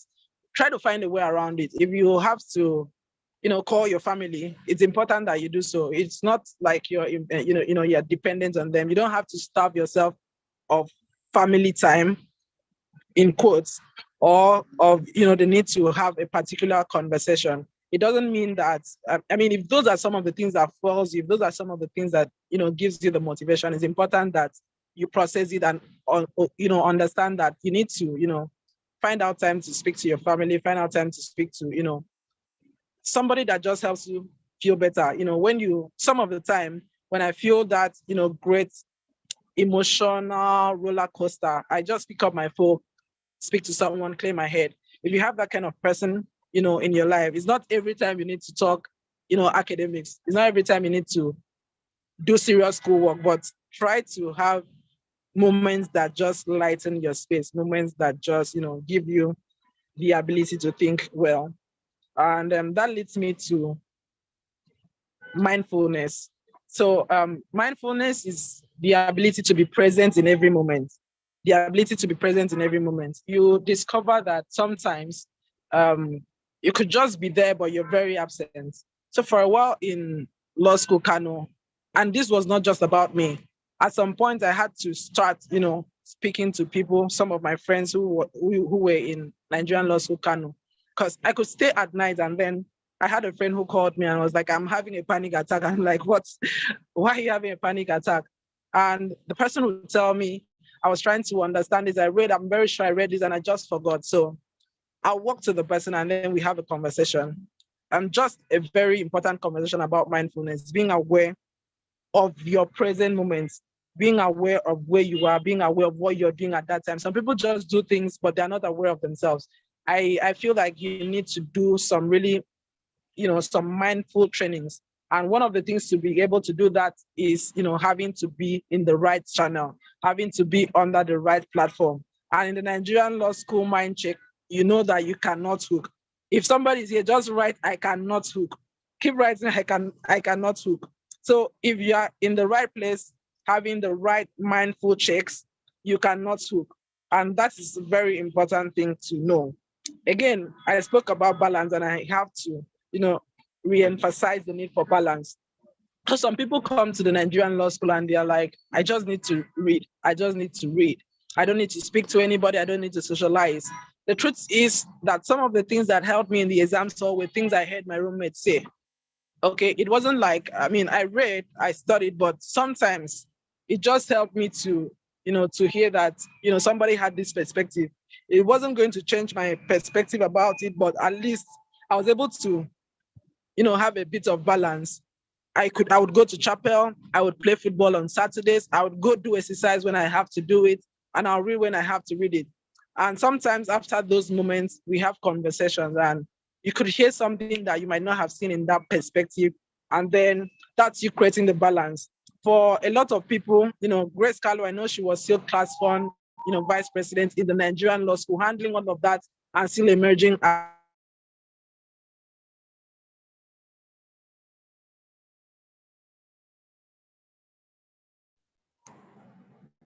You can hear me. Sorry, somebody tried to call me. Okay, so it's important that you have that balance. If you're someone who flourished serving God in church,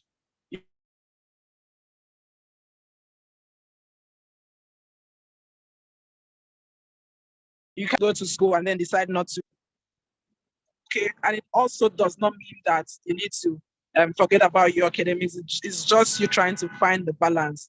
And with that said, I want to also speak about prioritizing yourself. I know I said this before, but this is me saying that you should prioritize yourself from start to finish. So I'll share a story. During my time in the law school, I began to understand corporate law in another dimension. And that was because I knew my colleague, his name was Victor. He kept talking about corporate law in a particular way, and I just developed interest in it. I started reading Kama directly. I started knowing some of the provisions of Kama.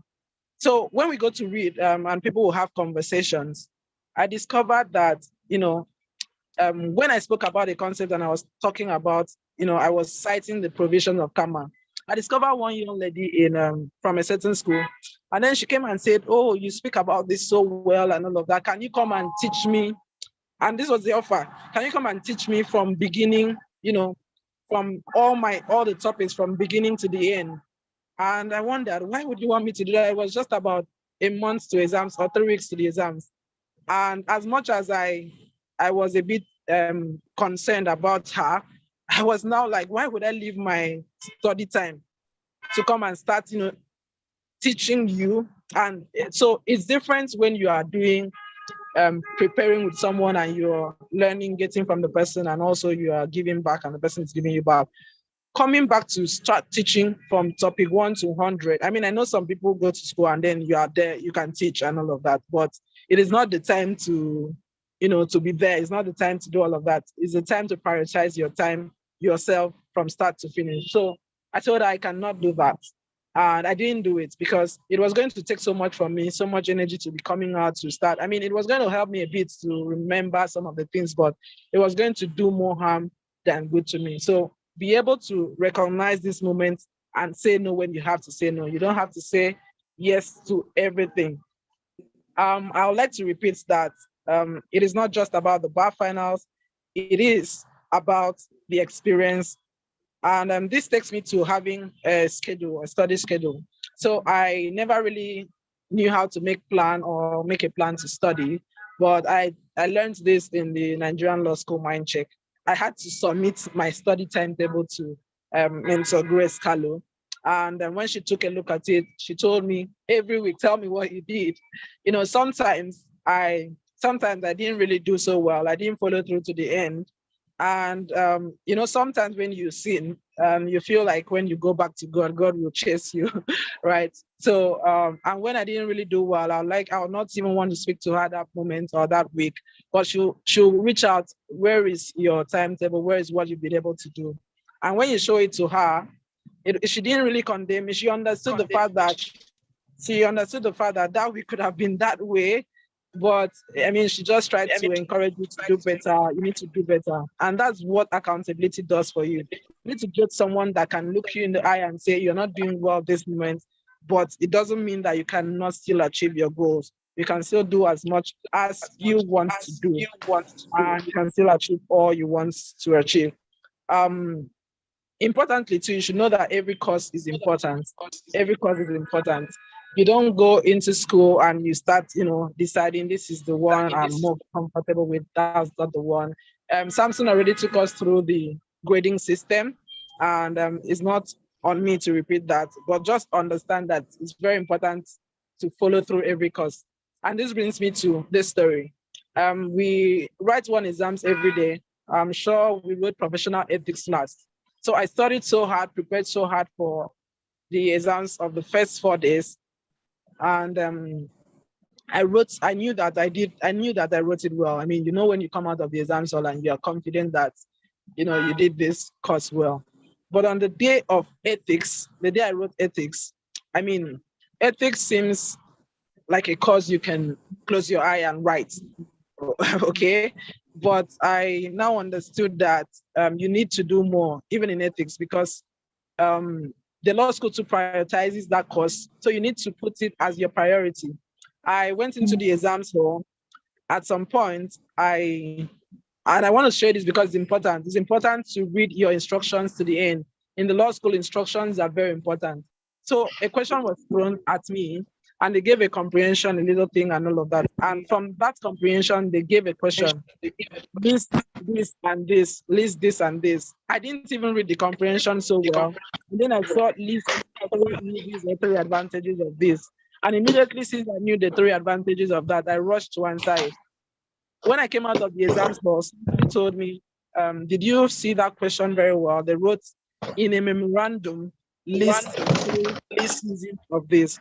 So they knew that it's very easy for a student to jump into listing the three advantages of what they asked for. But it's not easy for a student to that you need to list that memorandum. Now, note that the memorandum, okay, I'm told I have 3 minutes. Note that memorandum is a draft. It's something you need to draft it under, a memorandum from this person to that person to this person to write the answers. So in that circumstance, I knew the answer, but I didn't answer the question. I went ahead to list it when I should have listed it in a draft, in a memorandum. And that brings me to the need to focus, understand instructions before you even, go out all out for it. Understand instructions. And again, too, no matter who your source is, no matter how important your source is, the very person you should listen to, the very person that should give you an authority and you listen to, the very person that should speak to you and you listen to more should be your lecturer. Whatever they tell you in class is correct, no matter how you feel about it, no matter how you feel you know better. You can ask questions as per what you feel, but their final decision on a particular thing is what matters, regardless of what you read, regardless of where you read it. Because at that point, they're your bosses, they're the persons who would go and mark your scripts. So it's important to pay attention to what they say. I kept this for the last, the God factor. Everyone who spoke about this have told you that the law school journey is very spiritual. And before you even get, to be motivated from outside, you need a particular self-motivation. And that comes from a place of confidence. That comes from a place of victory. And for some of us, we knew that we were in a place of victory. So, like I said, you cannot hook. So we came into the Nigerian law school assured that we are going to make it. It was just about us putting in the work habitually. It was just about us putting in the work consistently to get what we've already been promised. All of us are children of promises, and we've already received the reward from God. So it's just about us walking in and receiving it with that confidence. When you have that confidence, you'll see that no negativity would, get to you. You'll see that no matter what people are doing, it won't get to you, but it is your focus and direction that gets to you.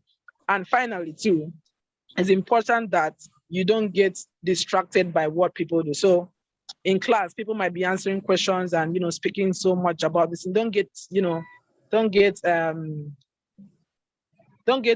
can be challenged, but don't get to say that you are not doing well. Everybody has their pace. You cannot wake up and somebody's telling you I'm in week 15 and you're already scared that you are not going to pass the bar finals. That happened a lot. Some of the times, as much as I learned from my roommates, some of the times when they come in and have arguments, some things they would say, I would tell you that I have not heard that before. But the important thing is that it did not break me down.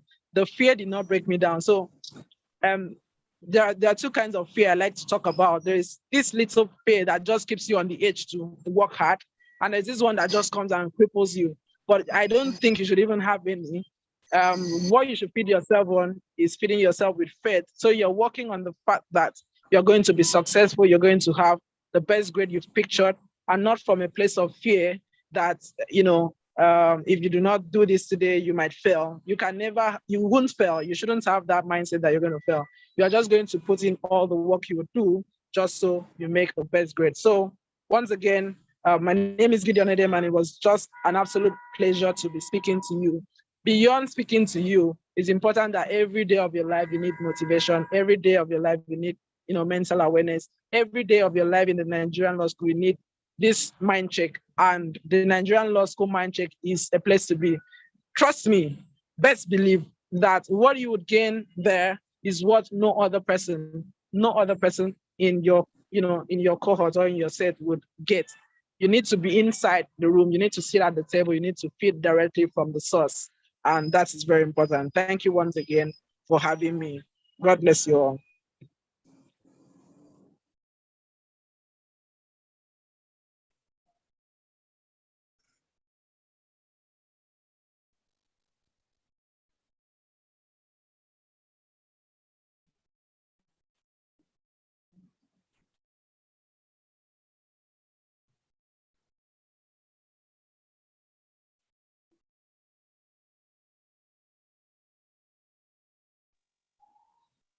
Hello, everyone. Thank you so much, Gideon. Thank you so much for, sharing your bit about Nigerian law school and how the process and everything goes. I can see a lot of people in the comment section saying, "Thank you, sir. Thank you, sir." That only shows how much of a blessing, basically, that you have been to us today. Thank you so much. Thank you so much. We've had such an amazing time today. I really hope that many of us that are here now were here yesterday as well, so that it's not just one part. So we've heard basically from 4 different people, and we see that we keep hearing recurrent things, recurrent things such as definitely the God factor, organization, time management, leaving no room to fear at all, and we've had people from different campuses basically all saying the same thing, and I'm sure they didn't even prepare the same thing. But from what they are saying, even though you can still see differences here and there, you can see the fact that there are so many recurring things in all of what they said, and it just shows to I won't show just. us I don't that. like it, guys. Sorry, please, if Okay. you are unmuted, please can you mute your mic? Thank you so much. It just goes on to show us that there is a work that NLS Mindcheck is doing, and we're glad already to be here and start the process as soon as possible. So right now we'd like to take questions because we'll be rounding up already. We'd like to take questions if you have questions for either speaker one, who was Omo1 or last, or speaker two, who is Gideon. If you have any questions, you can drop in the chat box. I'm waiting on your questions now. Or you can unmute your mic to ask your question, but very, very briefly. You have a minute for your questions. But if you would not like to unmute yourself, you can just drop in the chat box. So I'm looking for your questions right now. So question and answer is the last part of the segment. Make sure you don't leave till the end, because someone's question might be, something that you might the answer to someone's question, might be something you need to hear so as to have a full understanding. Any questions? Are we saying we don't have any questions? Yesterday, everybody was sending in questions. Today, we're not having any questions. So we understood everything perfectly. We're good to go. NLS, we should bring on NLS. Let's resume tomorrow. Okay, someone is saying, okay, sorry, please, I missed out on yesterday's meeting. Is there like anywhere I could get some information about things that took place? Well, I know we had it recorded, but I will let you know if there's a way that you can get it. It's also on YouTube. So if you go to YouTube, I'm sure maybe yesterday's session will still be there. Okay, so we finally have a question from Chidera. Chidera says, how do you avoid people that may not be a good influence on your journey? People you knew from undergraduate days, basically, without seeming proud or offending them. So let me post that question to Gideon. I don't know, Gideon, are you still on the call with us?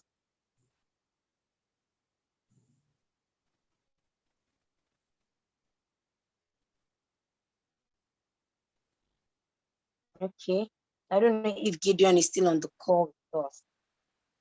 Because Gideon, are you still on the call with us?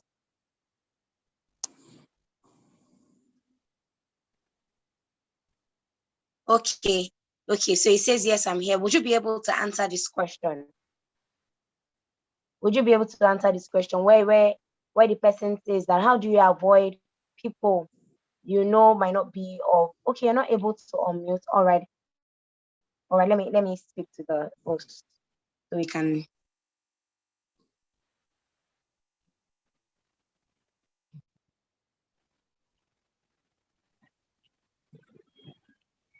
All right, thank you. Thank you, Chidera. You asked, how do you avoid people may not be a good influence on your journey? People you knew from undergrad without seeming proud or offending them. Okay, I'll say this first. You should not, I really spoke about prioritizing yourself. You should not be so concerned, first of all, about how people perceive you on your drive towards reaching your goal. I know that when the first speaker spoke, my friend, she gave this instance where she got into the exam hall and somebody asked her for, a pen. I mean, she had her own reasons not to do that. She had her own reasons not to even speak back. And that's important. So imagine that she did that because, she knew this person was my friend in the undergraduate level and I have to give it. And then something happens in the exams hall and then all of the glory that was waiting outside, is gone. So it's very important first that you understand the need to prioritize yourself.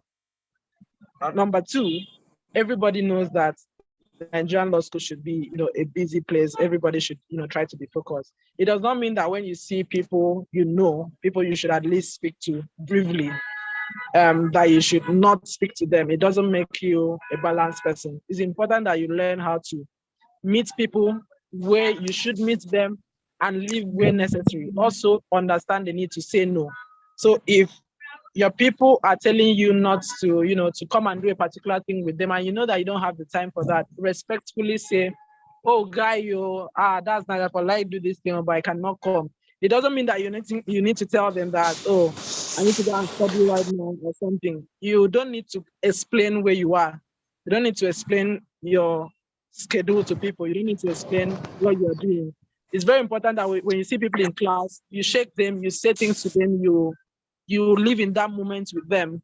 And that's one thing I feel I can do very well. You live in that moment with them. And when it's important that you need to walk away, you tell them, oh, you need to leave now. Nobody will come and say, you are not doing this, you're not doing that. So it's about you and it's about how you want to relate with people. So relate with them advisedly and leave when it's very important to leave. I think that should explain that. Somebody also asked, any practical or active tips to control your mind? I don't know if this question is for me, but I'll just take the one that was directed to me directly now. Hey, Gideon, you spoke about playing football and doing exercises. How did you manage to squeeze the playing football in your schedule? I play football in Kano campus every Saturday morning from, let's say, about 7 to 10. And that was because we had a tournament. So we had a tournament where we grouped ourselves, all the students, into different groups. And then we came out, we played football. Saturday mornings, 3 hours, you're done playing football. You go, read up what you need to read later in the evening. So, and that's one thing when you are able to share and control your time, you should not let your time control you. So you cannot say that you have 24 hours in a day and maybe you had classes for 8 hours, right? And then, no, not 8 hours, maybe 6 hours. And at the end of the day, you might have group work that evening. You go for your group work and you come back and sleep. You could sleep for, depending on how you love to read. Some people love to read at night. Some people love to read mornings before they go to class. The important thing is that you should show up. So if you are showing up for 2 hours to read and you are doing that every day for 2 hours, best believe that you do so well in the exams. Just believe you'll be able to do so well in the exams. And in the Nigerian law school, there's one thing that is very important. If you attend all your classes and you're sitting in class, focused in class, you can pass averagely. You can pass like an average student. You can pass if you listen to everything the teacher is saying and not even do an extra work. That's something you should know. But again, there's a need for an extra work because not everything they say, would come in. But you need to be able to shape your thoughts, towards writing the exams properly. So I'm trying to say that as much as you prioritize going to class, you should also prioritize giving some moments to what you're doing and then also give time for other activities that can build you. You don't go and play football for 24 hours. I'm saying you can play for, 1 hour on Saturday. You don't go to play football every day. You can play on Saturday, you can do it. And in Kano, sometimes on a weekend, I need to, go to freshen up my mind. But that's not something that you should do every day. You understand your strength as well and understand where and how to manage your time. I guess that would be that. As you have to sit in front of class to be able to focus on the lecture well, considering the numbers.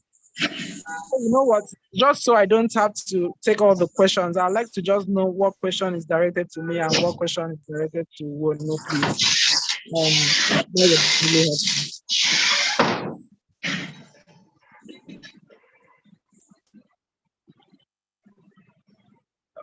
Okay. But okay, let me just take Iwuji's question. Iwuji said, if you made a 2-2 in the university, what are your chances of becoming a successful lawyer later on in practice with respect to getting a job in firm. Okay. The first thing you know, understand that you're to get into the Nigerian law school, your focus should be on a first class. Doing so or giving you that focus will help you to work towards it. And at the end of the day, why would you want to have less when you can have more? If it happens, it just happens that you put in all your effort and at the end of the day you get a 2-2. It does not in any way to get good at some of the best firms because they're able to put forward a CV, they're able to do some other things with their lives, which is admirable, and then people come out. But again, too, when you have after your first year in practice or second year in practice, nobody really talks about the grade you had. So the first year, some of the big firms just want to know people who had a first class, people who had a 2-1. But if you invest yourself, plant yourself in study, in greater hard work, it just makes maybe the journey a bit longer.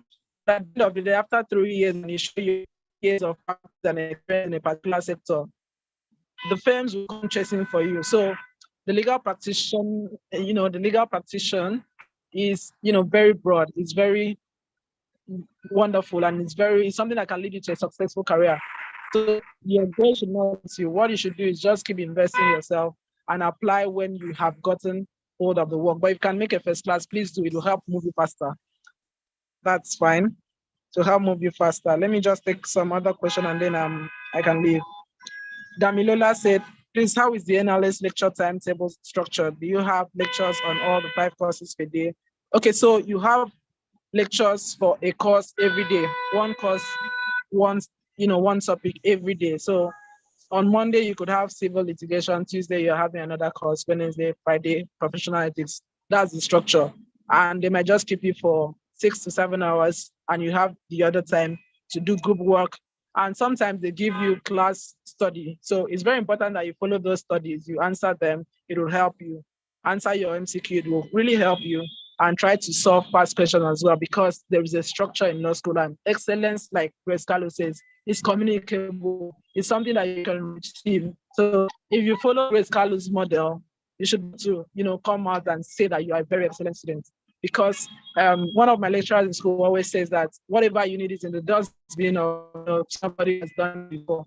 So try to reach out to people who have done it before, and they'll be able to assist you. Active in your mind aside affirmation. Affirmations is important. You can try journaling. You can try to journal and clear your head. Also try to pray. Be in consonance with your mind and your soul at the same time. I believe that is something practical that can keep and help you control your mind. Beyond affirmations, have positive, pictures. Have pictures, see pictures. That's just you seeing where you are going. That's just where you are going. You don't need to be. Affirmations are very important, but pictures. I want you to be able to see it. You can go as far as your eyes can see.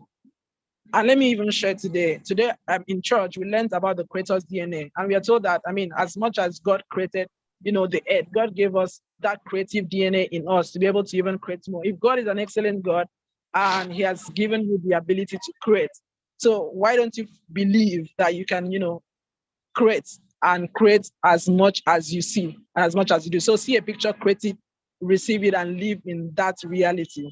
I guess that is where I'll stop for now, and I'll allow Wonu to take other questions. Thank you very much.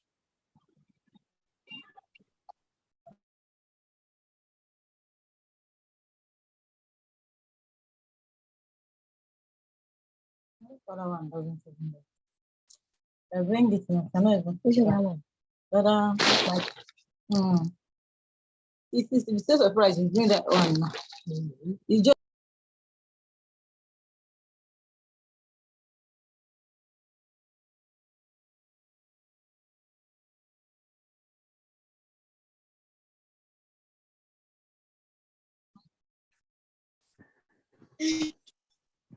Hi everyone. Okay, so thank you so much, Gideon, for going ahead with some of the other questions.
Can everyone hear me, please?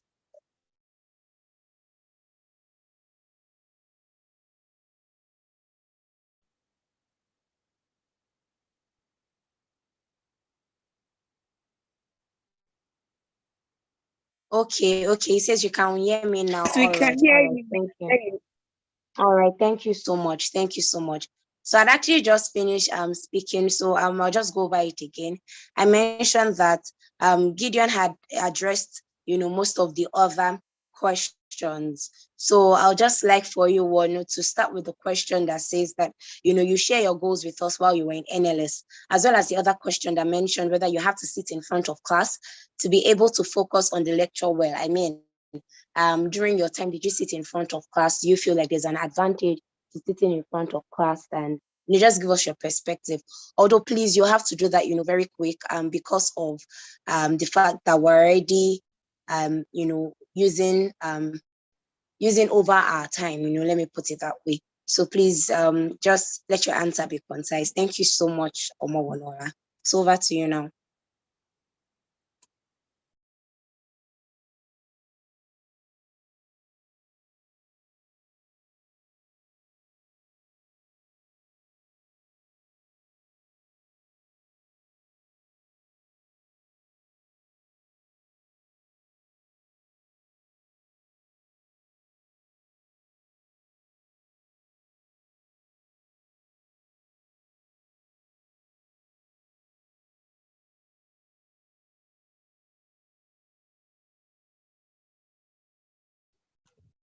Hi, good evening. Okay, so I will start with the first question that asked to share my goals when I was at the Nigerian law school. So for me, when I resumed at the Nigerian law school, I had one main goal to finish from the Nigerian law school with the first class. So if you check my wall, if you check everywhere that I wrote why I was working as hard as I was working, why I was reading as much as I was reading, it was just that one goal to finish from the Nigerian law school with a first class. And I chased that goal with everything in me. So I don't think there were many goals. I don't know if I'm answering your specific question, but for me, when I was resuming the Nigerian law school, that was my one and only goal, and I made sure that everything I did was towards achieving that goal. For the question about whether you have to sit in front of class to be able to focus on the lecture well, considering the number of students. So for me, I was at the Lagos campus, right? And in Lagos, you already have specific seats, so it was compulsory for you to sit on the seats that was assigned to you. And so you don't really have a choice as to where to sit. But in the event that you are in a campus where you have the choice to pick where you have to sit, I think you have to ask yourself, what kind of person am I? Because I feel, so for me, my group, you sit in groups and then you now have your specific seat in the group. My group was group 8 and our seat was somewhat in front. So I sat in front, right? And I feel like because I know the kind of person that I am, if my group were at the back, I would have gone to ask for permission to sit in front, because we had a couple of people that sought for consent to sit in front. And that's because I know that for me to be able to focus well and do away with distraction, I need to be looking at you as you are speaking to me, and I need to know that you can see me such that I won't engage in any activity that will distract me. So I think it really depends on you. You have to study yourself, know yourself. My roommates then used to always sit at the back, right? And because it was working for her, so it didn't matter where she was sitting, she could follow and pay attention from wherever she was seated in the hall. But for me, I knew that to be able to do it with distractions and focus properly, I needed to be able to know that this lecturer can see me, and if they see me doing what I'm not supposed to be doing in class, they will catch me, and nobody likes embarrassment, so I will behave myself. What other question is there? The question that has to do with study groups. I can't find the exact question that has to do with study groups, but I'm supposing that your question has to do with whether you should study individually or within your study groups. And I'll keep repeating, I think it's important to know what works for you, right? So for me, I could study with groups, and there were times when I also prefer to study individually.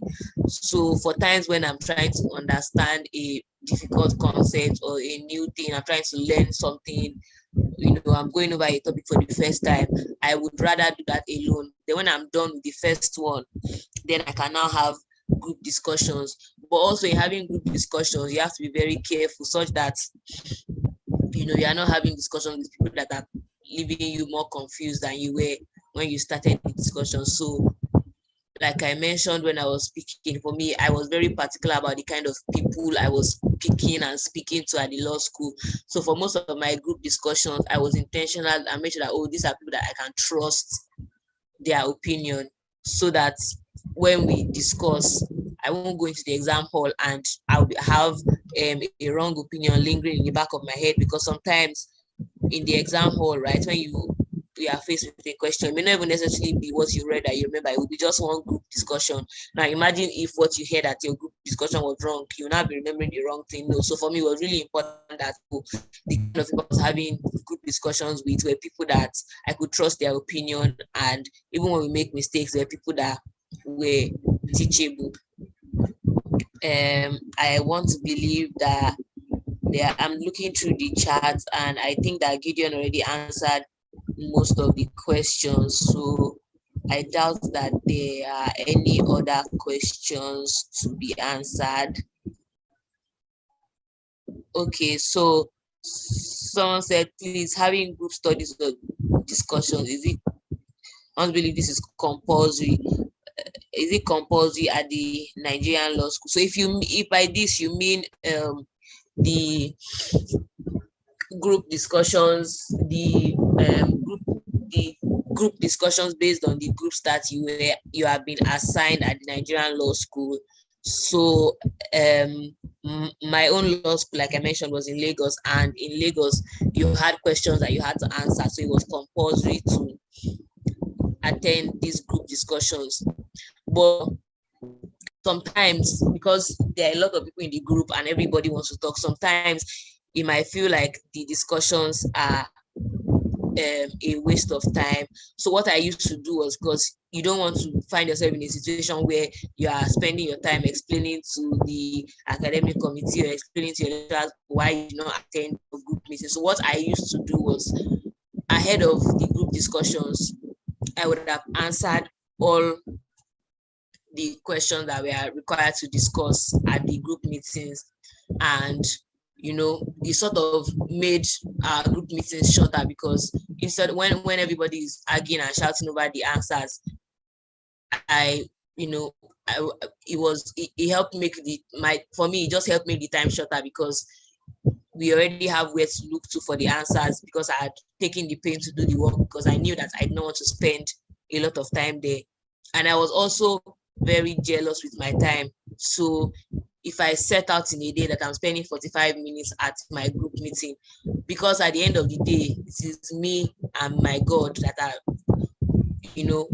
taking this journey. Nobody's name going to be on my certificate other than my own name. So if I set out in a day that I have 45 minutes for my group discussions, after 45 minutes, I will actually leave. I don't know that this is the best advice, but I'm telling you that this is what I did. If after 45 minutes I feel like I'm not learning anything new or benefiting from the group, I leave and go where I can make a more productive use of my time. So I think at the end of the day, you have to wait. Just ensure that you are not getting yourself in trouble, and at the same time balance it out, because you can always pick one or two things from people. I know that there are some questions that I found very difficult, and by attending my group meetings, I found solutions to them. So you just have to sort of balance it up. Don't spend all your time at group meetings where you're supposed to be reading.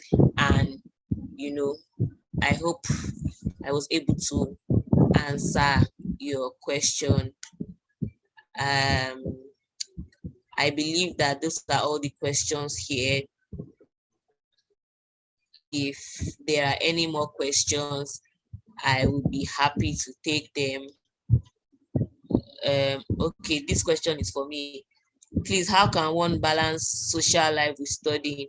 I know there are times when one has to relax or rest while reading. Social in this aspect means doing things at your leisure just to cool off at times.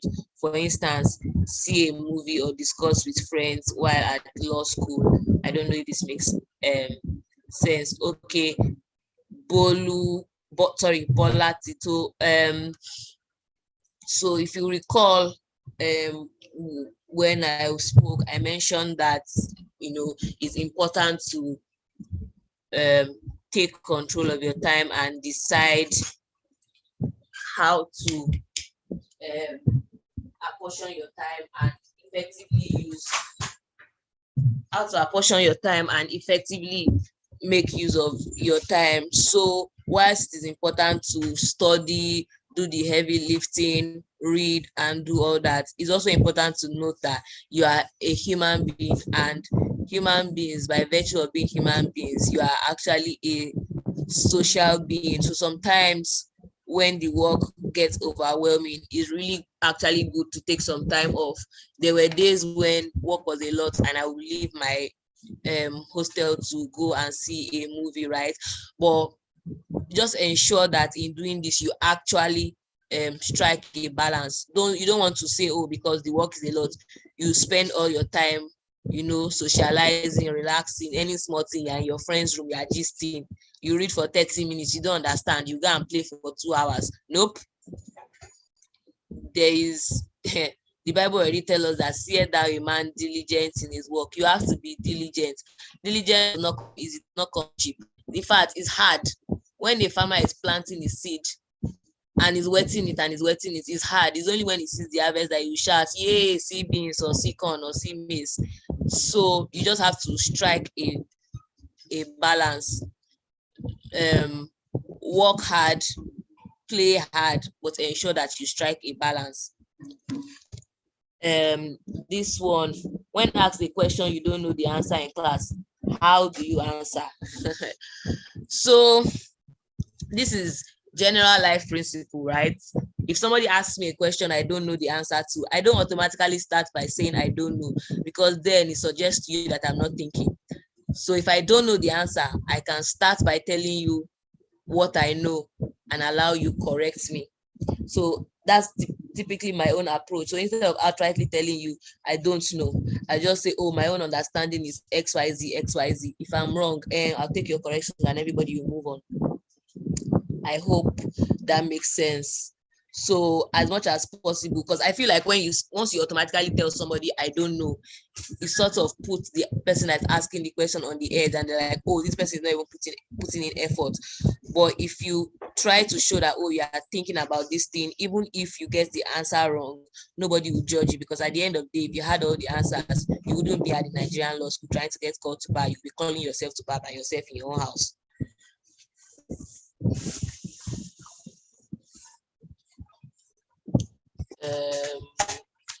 I guess those are all my questions. Yeah, those are all my questions. I wish you guys all the best, like I mentioned before. I would drop my email in the chat box. You can feel free to reach out to me if you have any more questions or challenges, and as much as it's within my power, I will try to answer and respond to you.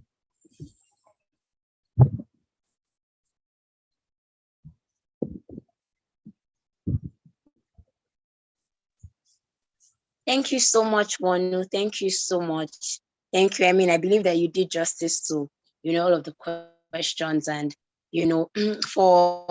and I think everyone also believes that you've done well, concerning the questions. I'm seeing their responses, here. Thank you so much. Thank you so much, Gideon, as well.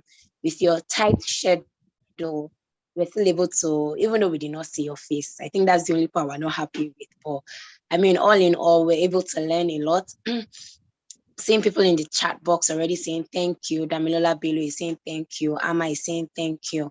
And Iwuji is also saying thank you.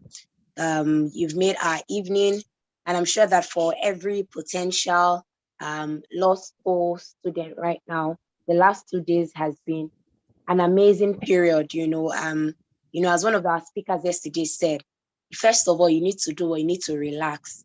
I remember that he said that the fact that you are here already on this sort of platform, having this kind of knowledge beforehand is already sign that you are on the right path, And so I believe that that's enough sign for us to be able to actually calm down our minds. We've been able to, have people who have gone ahead, who basically have walked this path from different law schools. Literally, I know someone spoke to us today from Kano. I think someone yesterday as well from Kano, today again from Lagos campus.